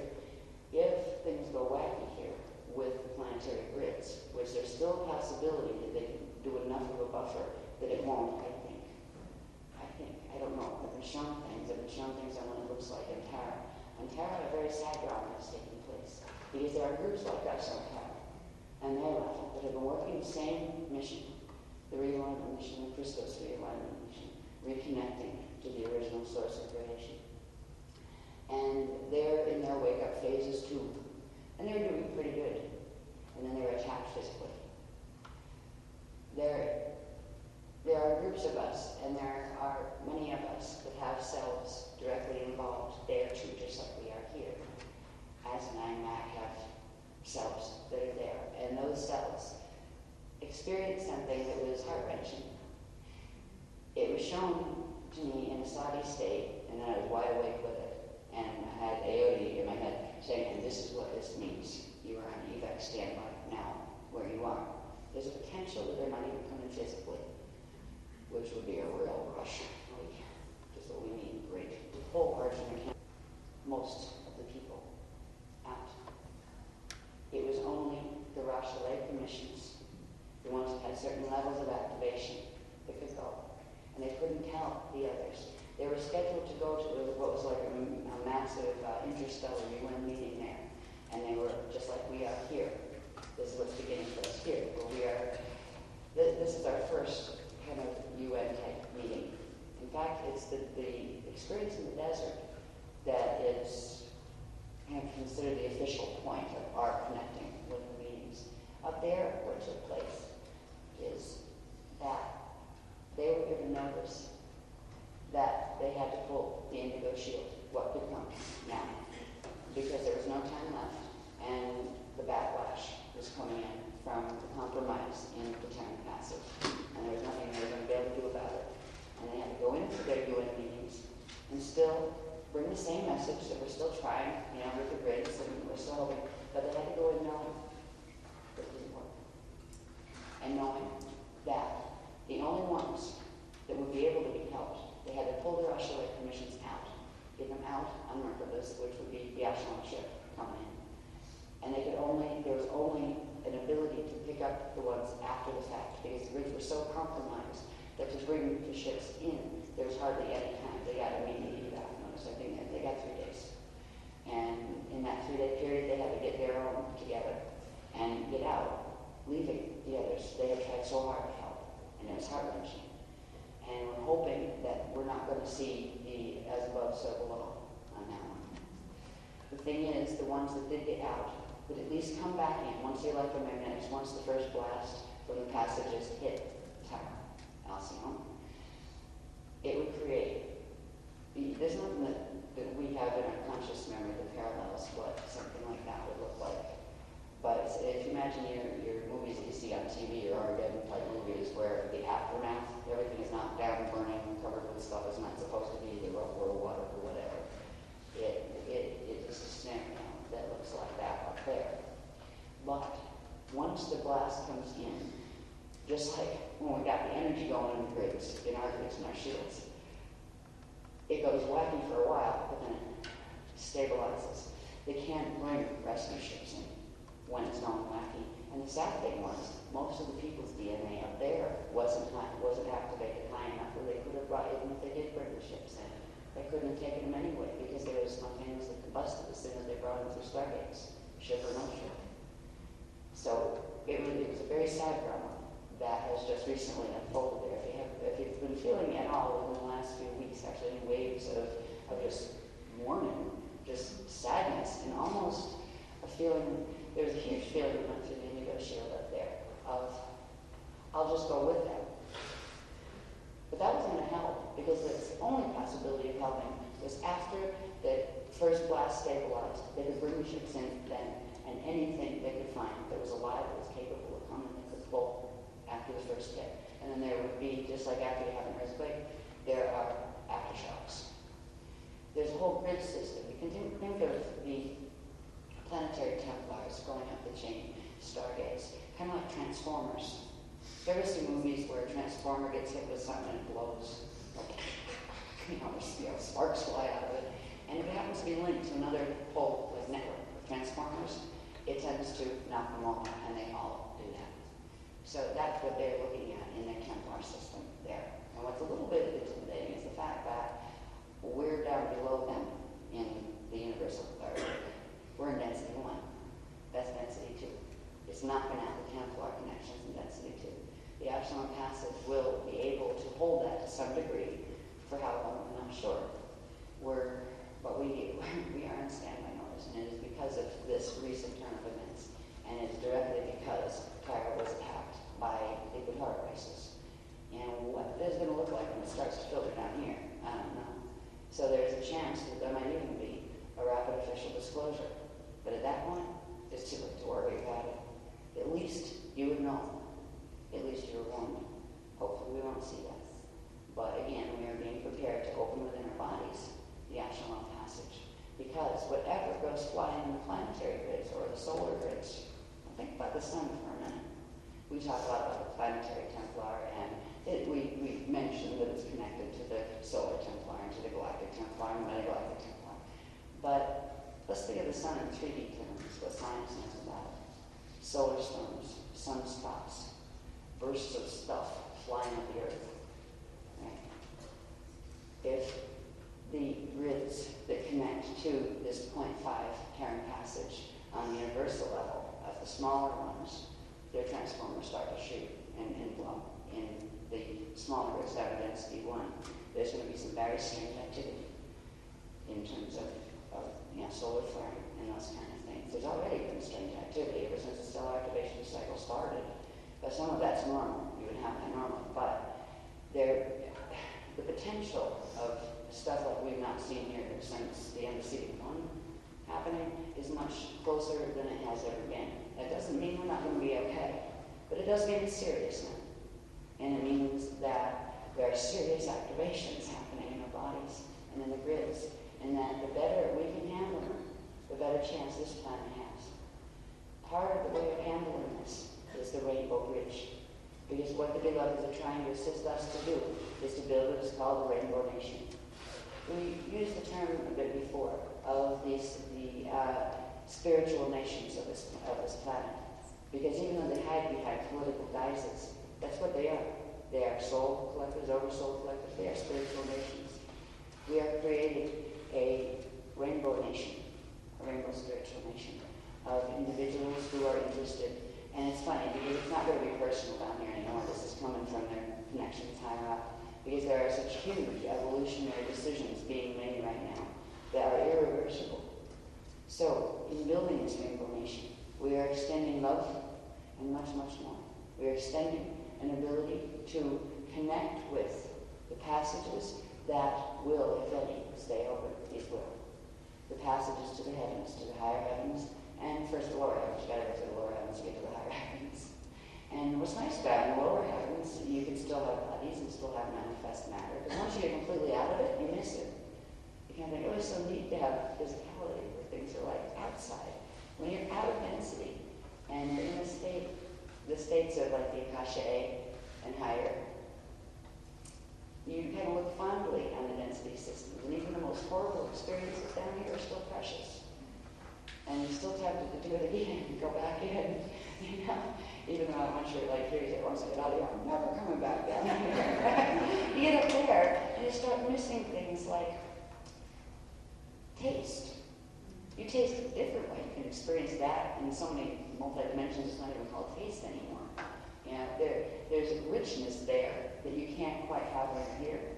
But there's richness in a raw and wonderful way here that you can remember, but you can't do when you're there except by coming back in. So anyway, I'm not going to do that whole set. I'm not. I've gone through like that. I carry each workshop from before with me to the next one. Pretty soon we're going to need like 6 bags just to carry the transparencies from the ones before, the ones before, the ones before.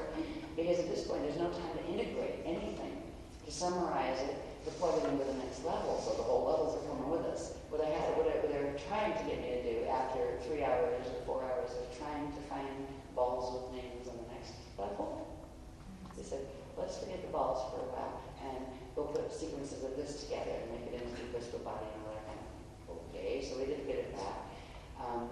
I'll show them very quickly to remind you that I'm not going to go and do a dissertation on it. It is too late to do that, or too early, whichever way you have to look at it. What I do want to get you to is just enough refresher where when I talk about what are called the Rashahala bodies, which is the name that they refer to those sets, the 0.5 sets of larger spheres, where we had from the tiniest one on the inside, the Hovosphere, the Ovosphere, the Photosphere, the Logosphere, the Lotusphere, and then there's 3 outside of that they didn't talk about yet. Those bodies are the Rashahala bodies, collectively. They are the blueprints for the etheric blueprints, the blueprints of the blueprints, the templates of the templates, right before you get to matter. I mean, there's so many layers to this, it's a nightmare, to try to diagram it. But it's important that you remember kind of what they're connected to and remember the chariot of fire and those kind of things and remember that, yes, when we read this is what we're doing, that's why, that's right, and how that connects to these passages within your body. And of course, you know at this point that connects to the same apparatus that is in the planetary body. They're going to reveal something in workshop form, possibly in bits and pieces, depending on how the stuff in the desert is, I think. I would just love to take something, show us a wonderful three-dimensional holographic videos of the human move the room. I've been there. They've done that for us when we were younger in our training. I know they would. I wish they would. If they could, they would. If they can, they will. But anyway, by workshop 4, they're going to release the bits of history that will allow you to understand a bit more about who the Cantarians are and what the temples of Cantaria are. Because these are a set of temples that run through the polarity matrix and they activate through the Asheron passage, which means they're kind of like, I won't call them the control temples of the Rama temples, because we talked about in India, the Rama temple networks. They're connected to them, but they're like a bypass deck. That if things are crashing down around in the Rama temples are going to get shut down before they're even fully activated, these activate and they open doorways into the parallel echo directly. And they're going to tell us more about that. We're sharing with you as much as we know as this goes along. If it seems a bit like, hey, turn it well, because we're doing the same thing. Like, oh my God, not another level. Those are moving so fast that if conditions weren't very precarious, they wouldn't be doing this to us. They have no desire, the beloveds have no desire to cause us grief, to keep us worried. The last thing they want is for us to go into fear. That's why all along, when they've been trying to gently let us know there's some serious circumstances taking place, they've been trying to give us the training to not have to deal with that with fear. You don't have to be afraid of this, but you do need to be aware. And you need to be awake enough to do what's effective. Now, we've been fortunate this time. We've been able to get enough now. We've got the crystal body bit down. We know our anatomy and If this had happened, and they cut the communication lines completely before any of this would do, we'd all be going for a ride down the Mediterranean black hole system. But, so we can look at the bright side of it, and it's important that we do. When we got into a little bit about the inorganics and the calorie forces activating, those forces thrive on the chemicals that are generated in the body when your mental body allows your emotional body to go into fear. The emotional body will throw fear up at you first. And you can either let it take you, or you can use the power of your mental body connected to your spiritual knowing to change it. You can't get rid of your emotional response system, and you wouldn't want to either, because then you wouldn't feel. But you can transmute it and calm it down and slow it down and turn it into something positive. One of the neat things is, as we activate these frequencies in the body, yes, we're going to get chaotic purging bursts as we go through rapid clearing of the calorie force, but we're also going to get rapid manifestation bursts, which ought to be really interesting, because once that energy, once we can control and direct, control and command, that energy will transmute in a central vertical column, the calorie energy. What can't be transmuted will be released, and it will go its way. It will be released at each pillar star burst, day 13, which is when the crystal body shattered. At that point, the calories that were completely compacted will leave, and your body will pull itself back together under its new monadic alignment, into the rebirthed monad. At that point, to that dimensional level, we will have all of this extra energy that we can now manifest with. Triply important to think about your mental body for a moment and where you let it go. When you watch television, guess what happens? Even though you're going, yeah, I know, it's just a show, you're taking the imprint in. Right? Whatever you're watching, you're taking the imprint of that action into your teliosphere. We've been being coded for a very, very long time this way. We are given dramas through television. It's kind of like, art mimics life. No, it's more like the other way around at this point. Because every time you look at something, you take its encryption into your teliosphere. And what is your teliosphere's job to do? To put it back out in your hologram, right? At this point, we're getting subliminal encryption along with it, because they're using, the move to digital television was no accident. There are certain frequencies that could not be carried on the old standard television. So they allowed digital technology to come into being, to be released. This is why digital cameras will pick up the light bulbs faster, too, than a regular camera will. You can get on a regular, 35mm camera pictures of the light bulbs when they are present, but you can get them a lot faster and easier on a digital camera, because it reaches it, it's more sensitive. It can bring in a bit of the higher frequencies from density, too. And that's why digital TV and computers and all of those things are bringing more of those frequencies in. And it means we're being encrypted. Now, there's ways to deal with this. It doesn't mean don't watch TV, don't use your computer. It means know what to do with your fields, what to do. You can put up an Akasha screen, just like you make the Akasha bubbles, where you put them around things to clear them. These are transmuting screens, literally three-dimensional, like an orb around you, or whatever it is. If you don't want to protect your cat, put one around your cat. When you're watching TV, do a breath or two to amplify and replicate your own field strength in your Akasha crystal. And with the intention, encrypt it with an intention. But as soon as you think the intention and intend it, you don't even have to think it with words. It's a, alright. You know the difference between okay, I want to do this, and it's a knowing. It's faster and more full than words. It's an inside thing. It's a direct cognition, an inner cognitive command. It has motor quality to it, it has thought quality to it, and it has spirit quality to it, which means it has many more dimensions to it than a simple verbal command. Now, verbal commands can be used to target that energy, but realize the creation process is done through direct cognition. And that is a place you can find in yourself that's behind where you think in linear form. It's where you start to sense. And sensing is different than feeling emotion. That's moving energy that's coming up and dragging hormones around and giving either positive or negative feeling. There's just a sense of awareness. It's associated with what's called a stream of consciousness. Alright, you can just, there's a place where you can, it's almost like you pull back in your head a bit. You can almost feel levels like, hey, yeah, right there, I'm thinking. Yeah, I found myself thinking. And you move back a little further.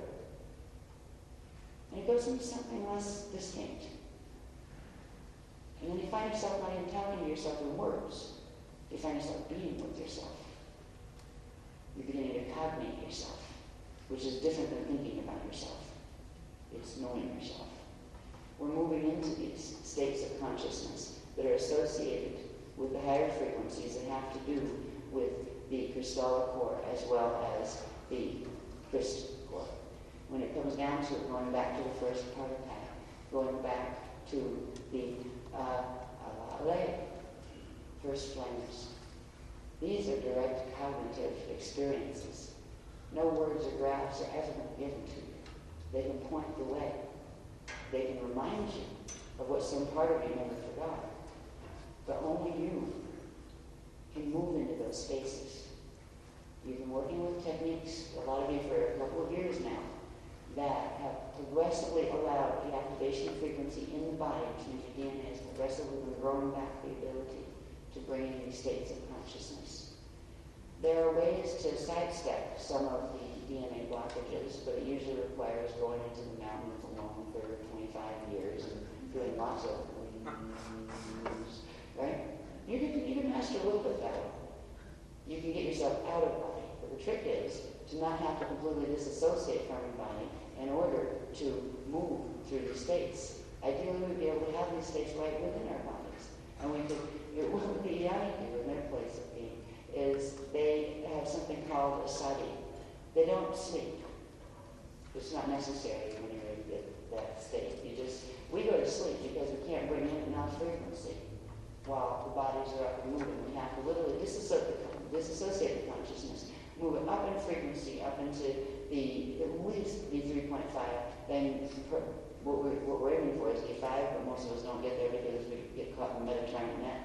But we have to go out, and that's when the body goes to sleep. Disassociate enough. If you go too far, you stop the heart, right? Which is not a good thing, right? Because then you can't get back in the body when you try it. But the normal thing that we call sleep here is literally the consciousness upscales a part of itself that can still go and picks up mana, more raw energy from density 2 or as close to as it can get, brings that back into the body. That's why you feel refreshed when you wake up sometimes. Unless you've been really, really busy and you used it up on the way back, right? And you feel more tired than when you left, which is what happens a lot when you're in rapid activation, by the way. But what they call sleep here, and the brainwave patterns associated with it are when the consciousness is disassociated from the body, very similar to what happens in what they call death, right? But it comes back in, unlike the death process.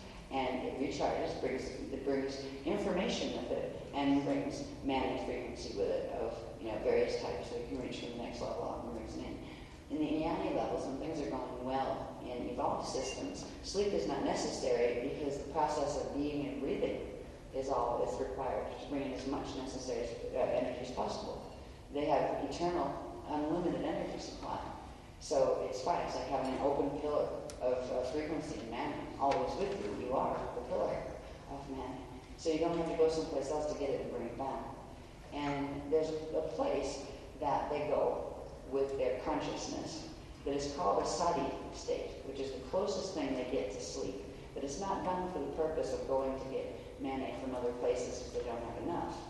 It's because once you get to that state, you get really bored with being in one space-time location. And you also find it very inconvenient to have to keep dropping bodies and rebirthing other ones up in else places, especially since they have to make 79.8 of them at once. So you learn to say, okay, this is me here, and I'm going to keep this singular self, knowing that I'm a self of many. I'm a one of many. You can be aware of and interact directly with all of your other manifestations in other space-time locations if you don't know how to move your consciousness from this station or this platform that you call this particular body in a space-time location into others. Beginning the Rachalet vehicle is the first part of it, and so is entering a state called Sati. And I have a feeling they're going here. I don't think they're going to go into this right now. But I think they're planning on showing us a bit about what Sati is. They said some of you have already experienced it, but you don't recognize the name. what it is yet. And sati is interesting. One of the telltale signs of a sati as opposed to a sleep is, A, it can happen any time of day or night, right? Whether you think you're tired or not, all of a sudden you are, right? And it feels like somebody shut the electricity off of your body. And you find the nearest thing that looks comfortable, or even if it doesn't look comfortable, you lay down, and I crawl up and ball under the table sometimes like a cat, right? And it's wacky in our house sometimes. You know, where's Mom? Under the table. God sleeps with me, right? Now, satis don't last for 8 hours. They can call something else if they did. If you're going on long journeys, they're different states that are associated with that. But a sati is like a short vacation to elsewhere. Right? There's a lot of workshops where they do have the graphs already done in holographic form that they're going to be teaching us how to go to sati to attend, so we can pick up information from them. So it's not just us that has to go and curl up under the table and go do sati, so we can go make the next piece. I've been being trained in, before I knew the word, before they told me the word sati, and it's S-A-D-H-I, sati. S-A-D-H-I. It's pronounced sati. The sati state, it first started when, about a year ago actually, I started training, but I didn't realize it. And this is usually how it goes with me. It's like, oh, that's what that was a year later, right? So a year later from now, I'll know what this is all about. But when sati started, it started with the transmissions were getting higher and higher frequency. And they were getting extremely hard to hold in the body, where I would go for 15 minutes, and all of a sudden, lights out. Like somebody shut down the electricals, or we blew a fuse or something, and all the lights went out. And I would literally, my body would get cold, the temperature would drop in the physical body. I would just start to ache and feel like rigor mortis was setting in. And the more I would resist it, the more rigor mortis would set in. I just lay on my computer, I'm going to get it. But the more tangled is the things you get, the body can't handle anymore, frequency. So I learned, I figured it out myself, what to do about it. Instead of resisting the obvious, I'll just go with it. Fine, I'm going to lay down. You know, I learned to catch it before it got to rigor mortis and pain and freezing stuff. Oh, there's also the need to eat anything in sight, right? You're working and working, all of a sudden, you get this energy drain. It's definitely chemical as well. I mean, like if, somebody had you hooked up to things with modern chemicals in the body, you would definitely notice chemical stuff, hormone shit. They'd probably put you on hormone pills. Because it would be definitely hormone chaos during this period. But not for the reasons medical science might think.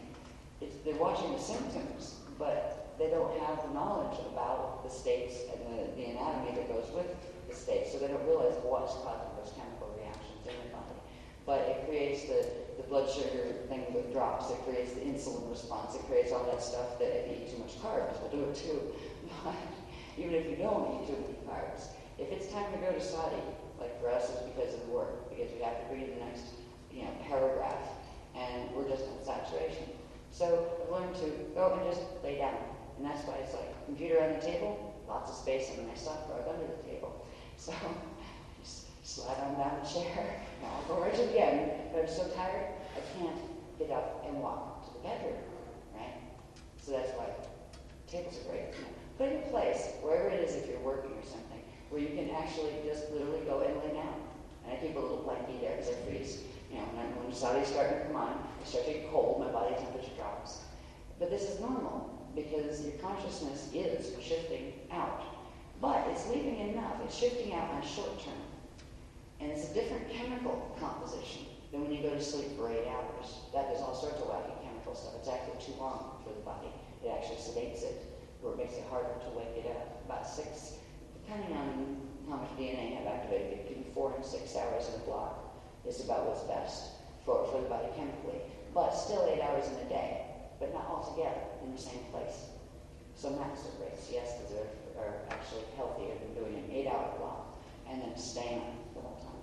But when satis happen, one of the big things you can start telling a sati from a sleepy is that you wake up from satis instantly. There's none of this, I'm sort of awake. That alarm thing, which is their original. Sometimes the arm goes, and then another arm goes. These are still down. that's waking up from a sleep state.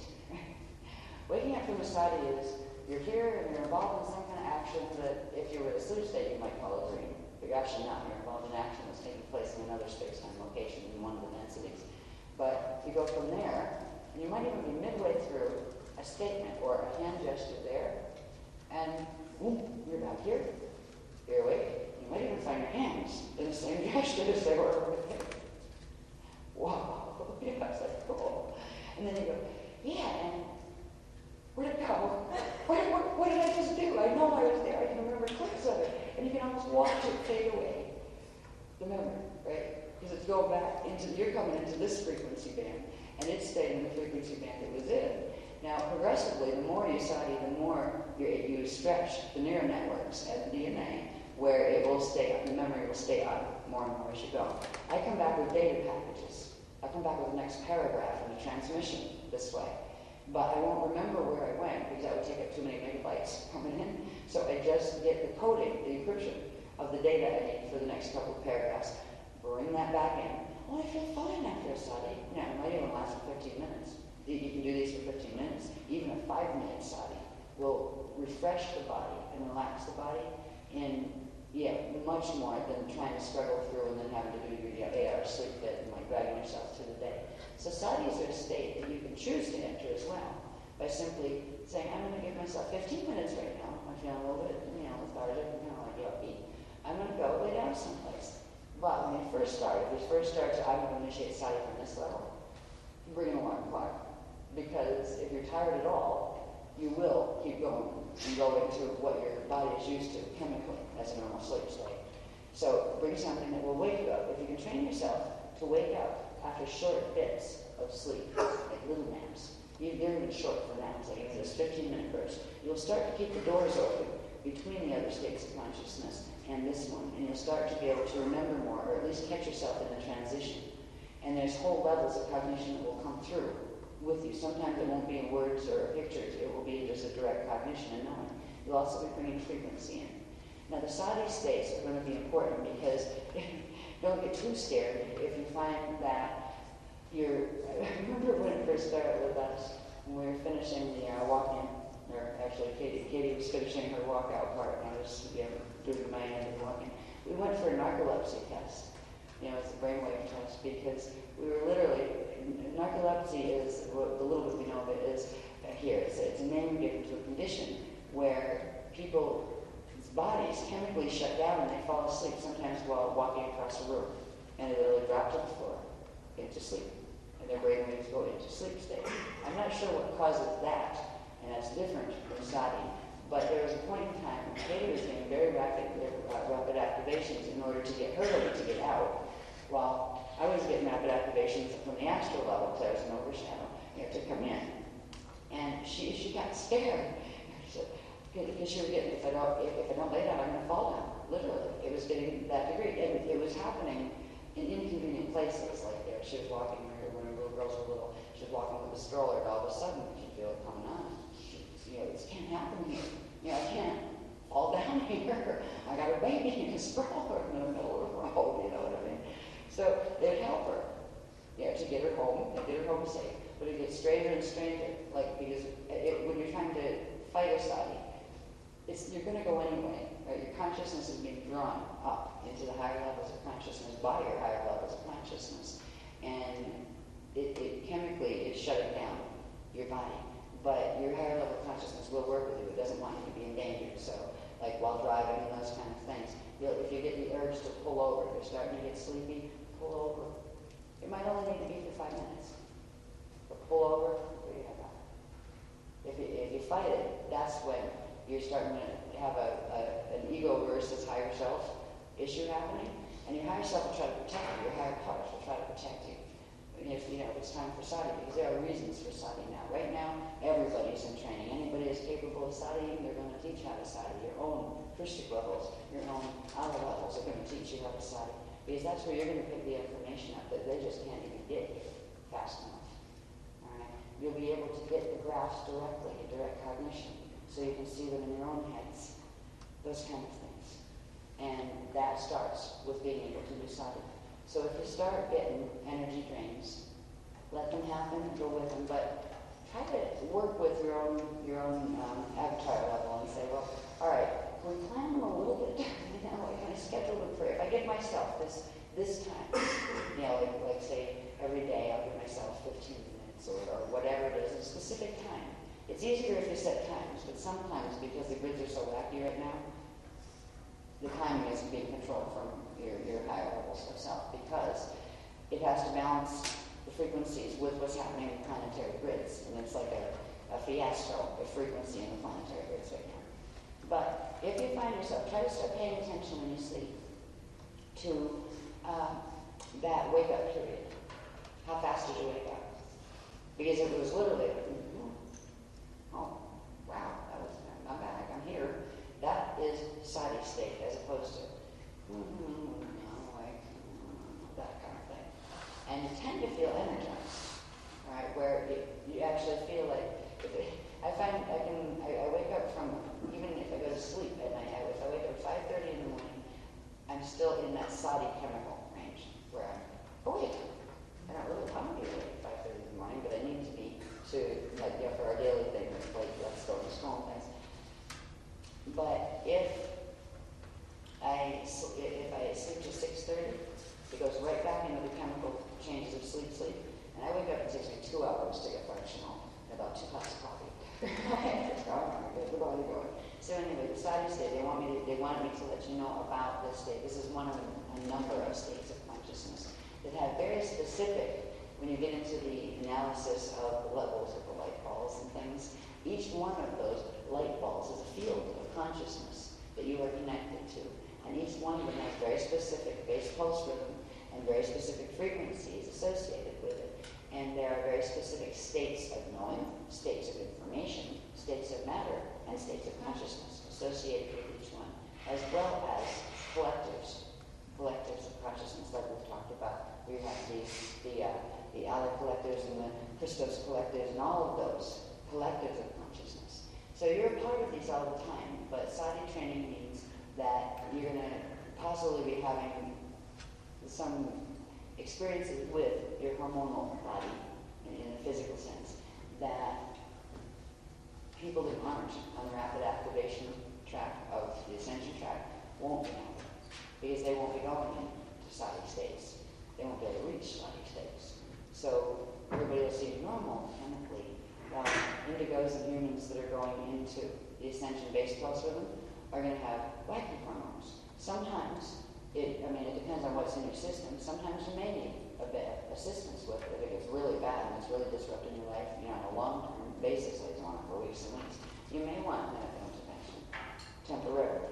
And as long as you think of it in temporary terms, it's all right to do that. So we're not saying that your hormones start going wacky not to get help. If there's a hormone therapy needed temporarily, let that be. If there's, even with part of what this will also have to do is the purging cycles can kick up depression. All right, where you might have a period where you feel really nice and great, and all of a sudden you just hit these lows where they go for weeks at a time. Don't let it get to the point where you're ready to jump off something high.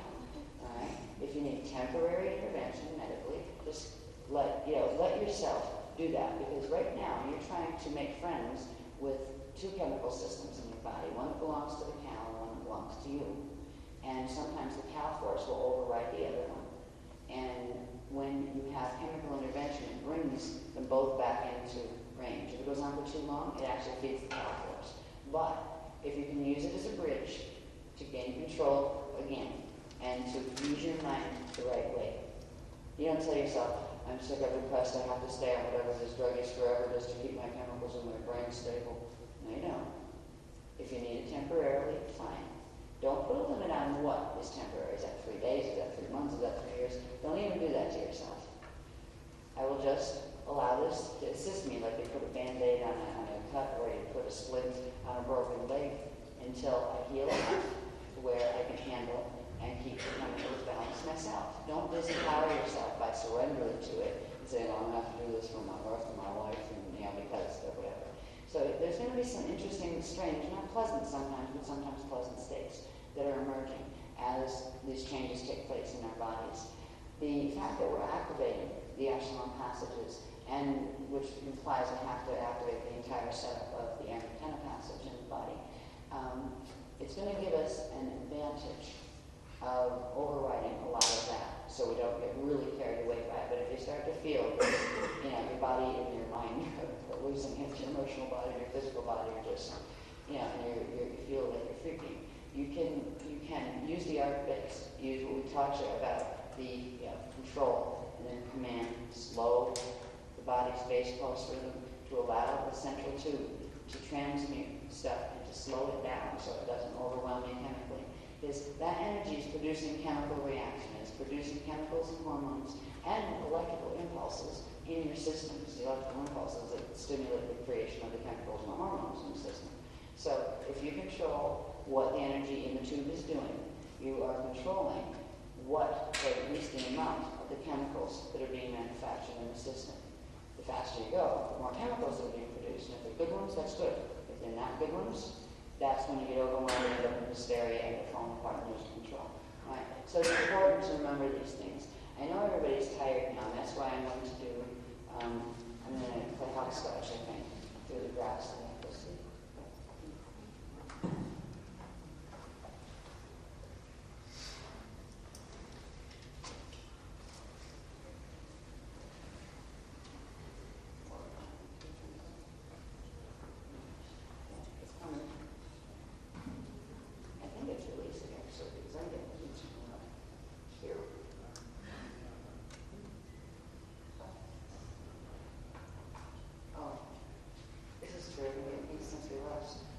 Since I left before. Right. There is an activation, by the way, that's happening tonight. They haven't told me what is activating, but it is activating. They wanted us to be present when integrated and awake is what's happening. I think, all right, I'm being guided to run my path backwards. Okay?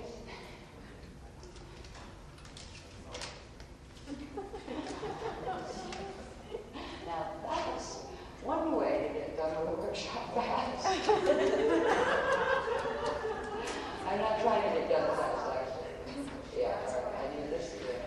All right, they're going to have me put what was before at the end. I don't even remember at this point. Let's see, where should we start at the end of the beginning of the end, or whatever it was? Okay? Yeah, we'll start with that one.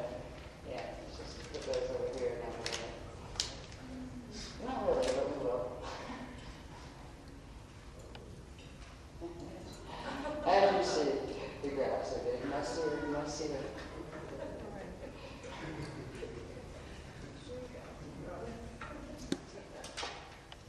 Well, after a whole bunch of things trapping us through our crystal body from the first part of Kai and Allah down to our crystal body and our arcs and our bits and pieces, we get back to, this is basically showing you your basic Pythagorean grid. You have embedded Pythagorean grid. If this is your big one, your PCM density Pythagorean grid, you have all your little embedded ones in. You have all of this happening for each one of those embedded ones, of course. This is the vertical monad. Okay, that's the one that's running this way. The little one that comes from the Kristalla is running horizontally from the Azure. So there's actually a little Pythagorean inside here that's doing the same thing at a little level. What's important about this one is you have your Pythagorean, you have your monadic structure, and of course monad phases, and this is where you get light balls, forming light balls, and each set of light balls pushes out a little further, and they rotate, and in their rotation they create a big light ball field around them. It's through that process, from the first part of it, getting out to the monad, getting out to the inner monad, then to the outer monad, that creates the levels of the field. These levels of the field, and we've named the levels before, where you have the holosphere, the HODOSPH area at 6.5, which is in here. Then you have the, I think it's 8.5 to 4.5 sphere, which is this one. That would be the olosphere. You have the, around for a minute, 9.5, but they didn't talk to us about those yet. You have your trion light field here. These are all stages that happen as the light balls expand outward as a set and form literally a field around them. When you get out to 11.5 to 1.5, that's your photosphere, right? And remember, you have a teliosphere with each of these levels as well. Remember the teliospheres that we talked about with the crystal body? I'll go back to those. So anyway, these are those spheres that we talked about in the Cathara 2-3 program. Here's the logosphere, the 12.5 down to 0.5, which is below the 1 right there. Then you have your lotosphere, 13.5 to 13.5. Then you have these other spheres that they didn't even name. These are actually the imprint that way back when we talked about tangible structure of the soul, when that was first introduced. I don't remember, it seems like 5 million years ago. At this point, I think it was 99 to 2000. But they introduced the 8 Buddha bodies, the 5 Arya Buddha bodies, and the 3, what were the 3 top ones called?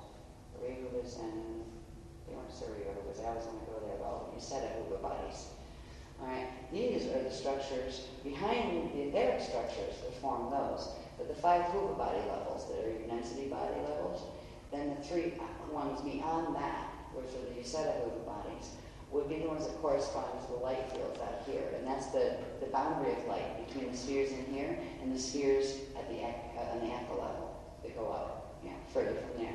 So there's the bands go up to 15.5, and this corresponds with the 15 cells of the seed atom and all those things from the Ekka level.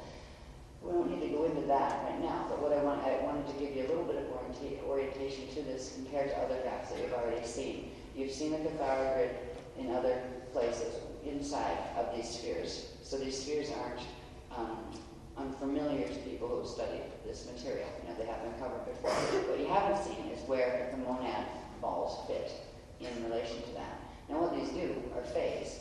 These sets of 3 phase together, where these 2 come in and they spark, and they make another light bulb here. This is how the radons and the eardons form. The eardons form from these of the monad phase in the inner 4, 1, 2, 3, 4. These 4 phase. On this axis, they're going vertical, right?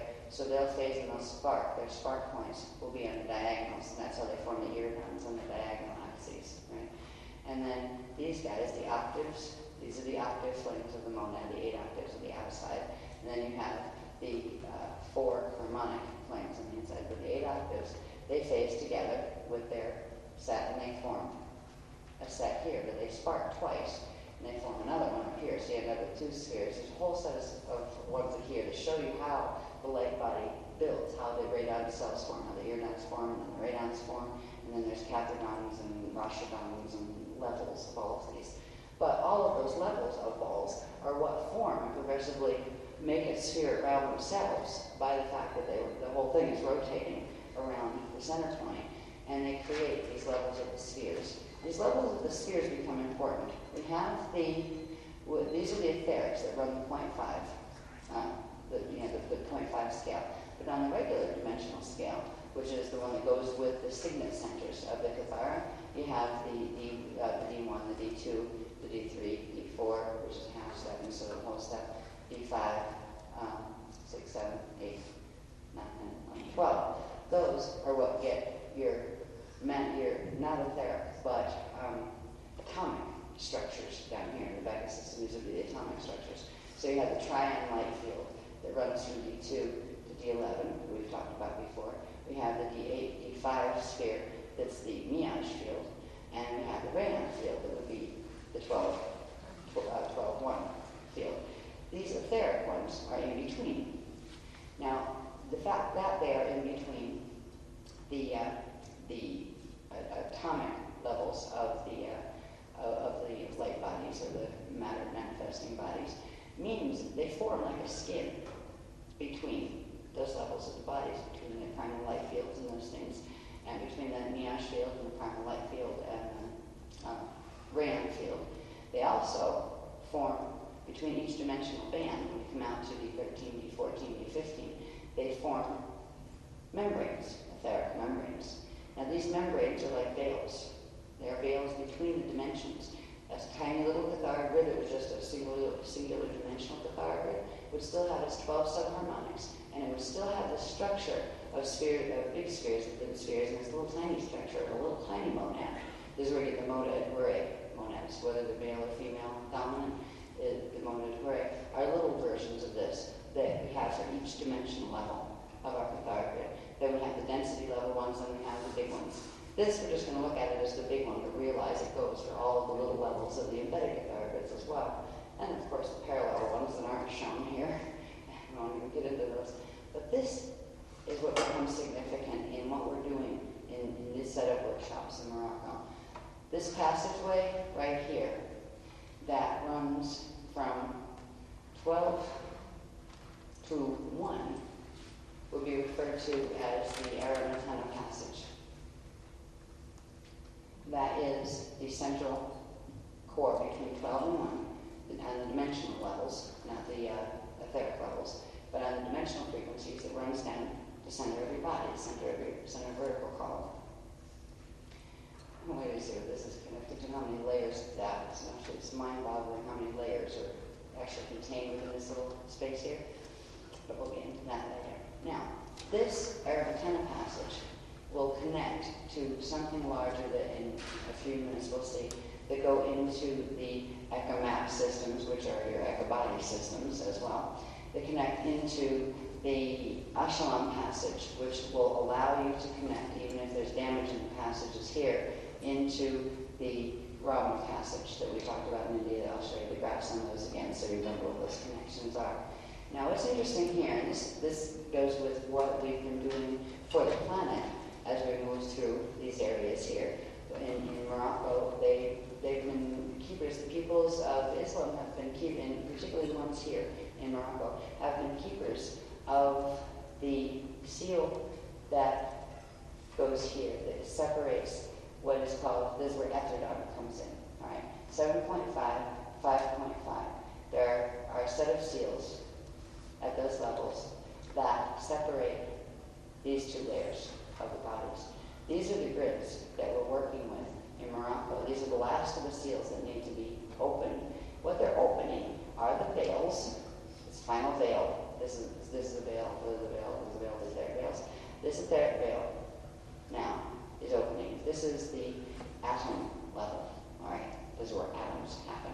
Physical atoms as we know them, density atoms. This is the last veil between the atoms and the expanded manifestation stuff that you don't see physically. Right? These keys, or the keys to these, are in Morocco. Now, what we're opening here, these keys are connected to the entire passageway. All of these other grids will open, finish opening, they've already started opening.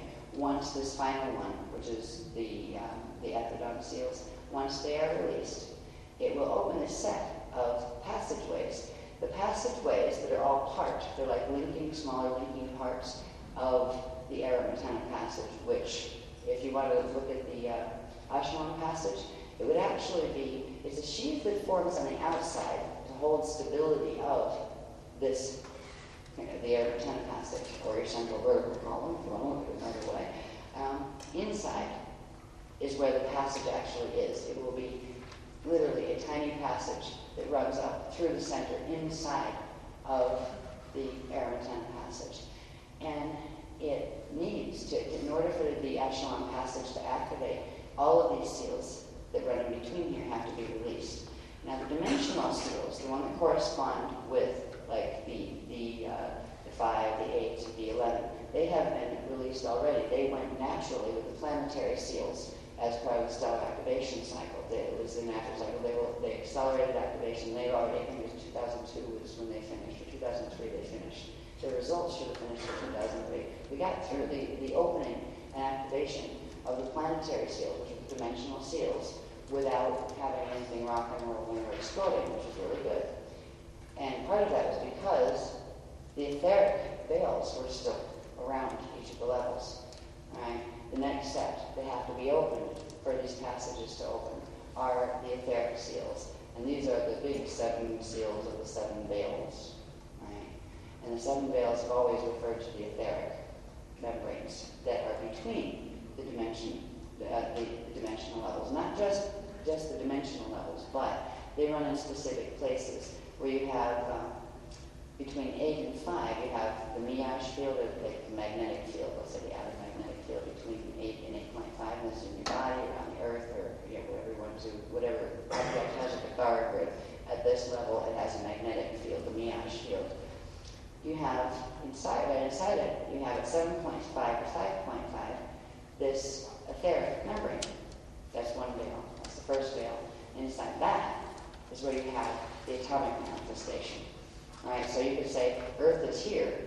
Right? There's a veil that you don't see that's etheric, and then there's the magnetic sphere of the Earth, the outer magnetics of the magnetosphere of the Earth, way out beyond the atmosphere, like beyond the inner atmosphere.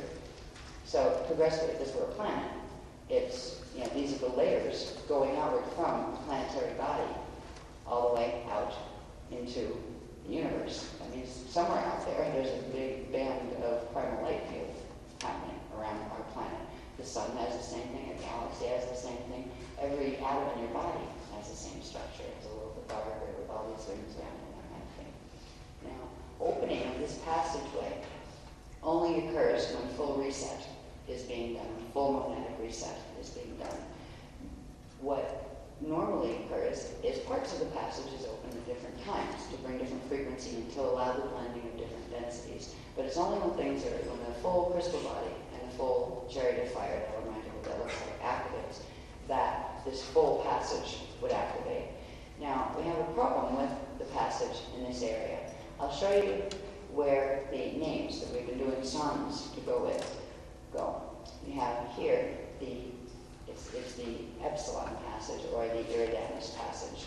All right, this goes, if you'll recall, on the galactic level of the cathartic, or the universal level of the cathartic, sorry. You have the second gate is, second star gate is epsilon iridanus, in the iridanus star system. All right, gate 3, oh joy, is Earth. That's why we've been in so much trouble on Earth for so long. Okay, so this passage here that runs from 1 through 1.5, and remember these are etheric passages, so they connect the dimensional levels of central vertical column to each other. So this actually runs from 1.5 up to 2.5. Actually, no, they go down to, I'm just learning this stuff, so bear with me, please. 0.5, this one starts at iridanus, runs from 0.5 up to 1.5 up to 2.5, which means it links and controls the veils, or the controls the veils is not the way to put that.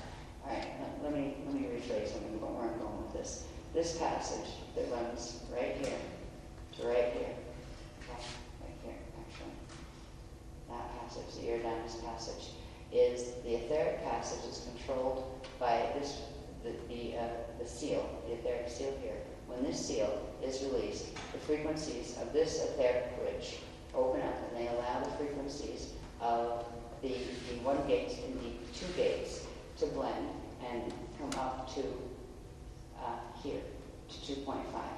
Now, the second part is called the Eartha passage.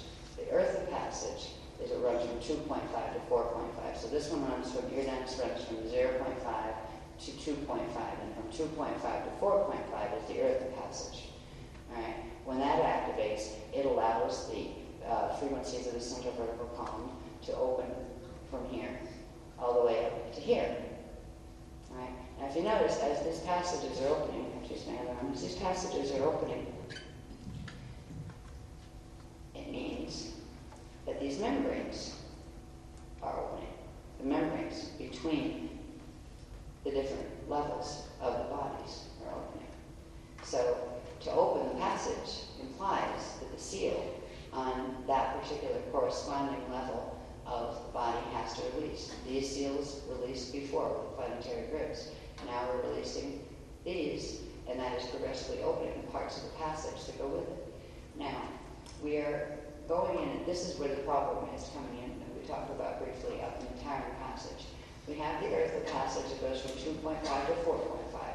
Everything's been going good so far with preparing for activation of that.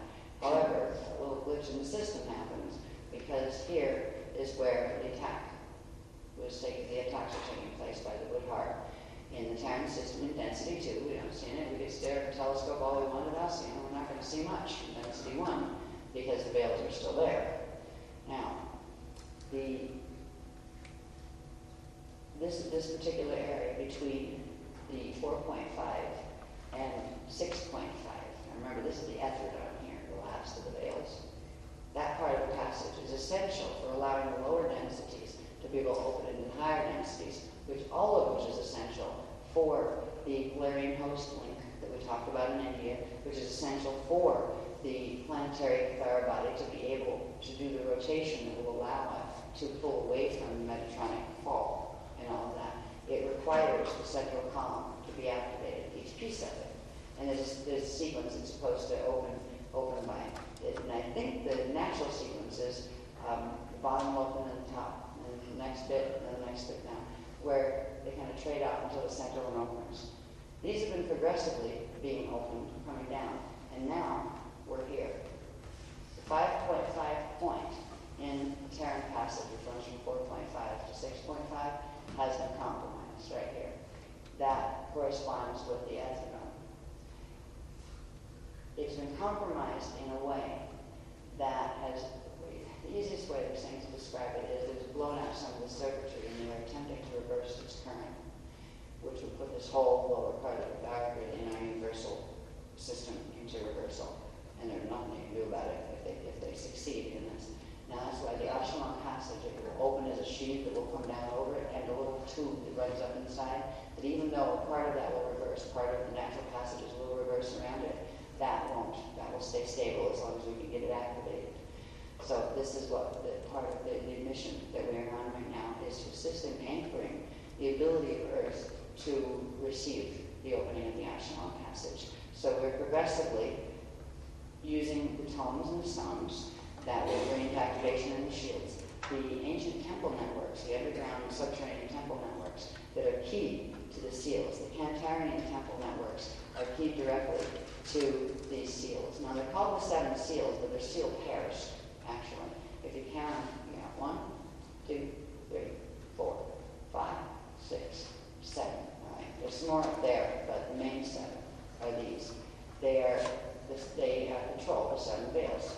1, that's the Ethradon veil there. 2, 8.5, that was the Ethradon veil. 3, they didn't name this yet, but they're calling it now the Shalea veil. Right, and that runs from 9.5 to 3.5, which means it runs the voids. Right? Remember, this is the Rajna up here, and this is the Unity here. And if you look at this on the universal level, you're talking about the great void space, or actually the medium void space. The inner void space is in here. The medium void is here, and then the outer void would be out here. So these are passages. These are the passages between the inner voids and the outer voids. The voids are the spaces between places, between spheres that the planetary body is connected to the solar body, and the solar body connected to the galactic body connected to the metagalactic body, etc. So we are in the process of opening the last of the 7 seals, because all of these have been opened. But this one was only partly open, and this one is going to activate with this one. I don't know why. They didn't tell me why yet, because normally it would just go in the sequence, but they held that off. Now this seal up here is at 10.5. There's another sphere that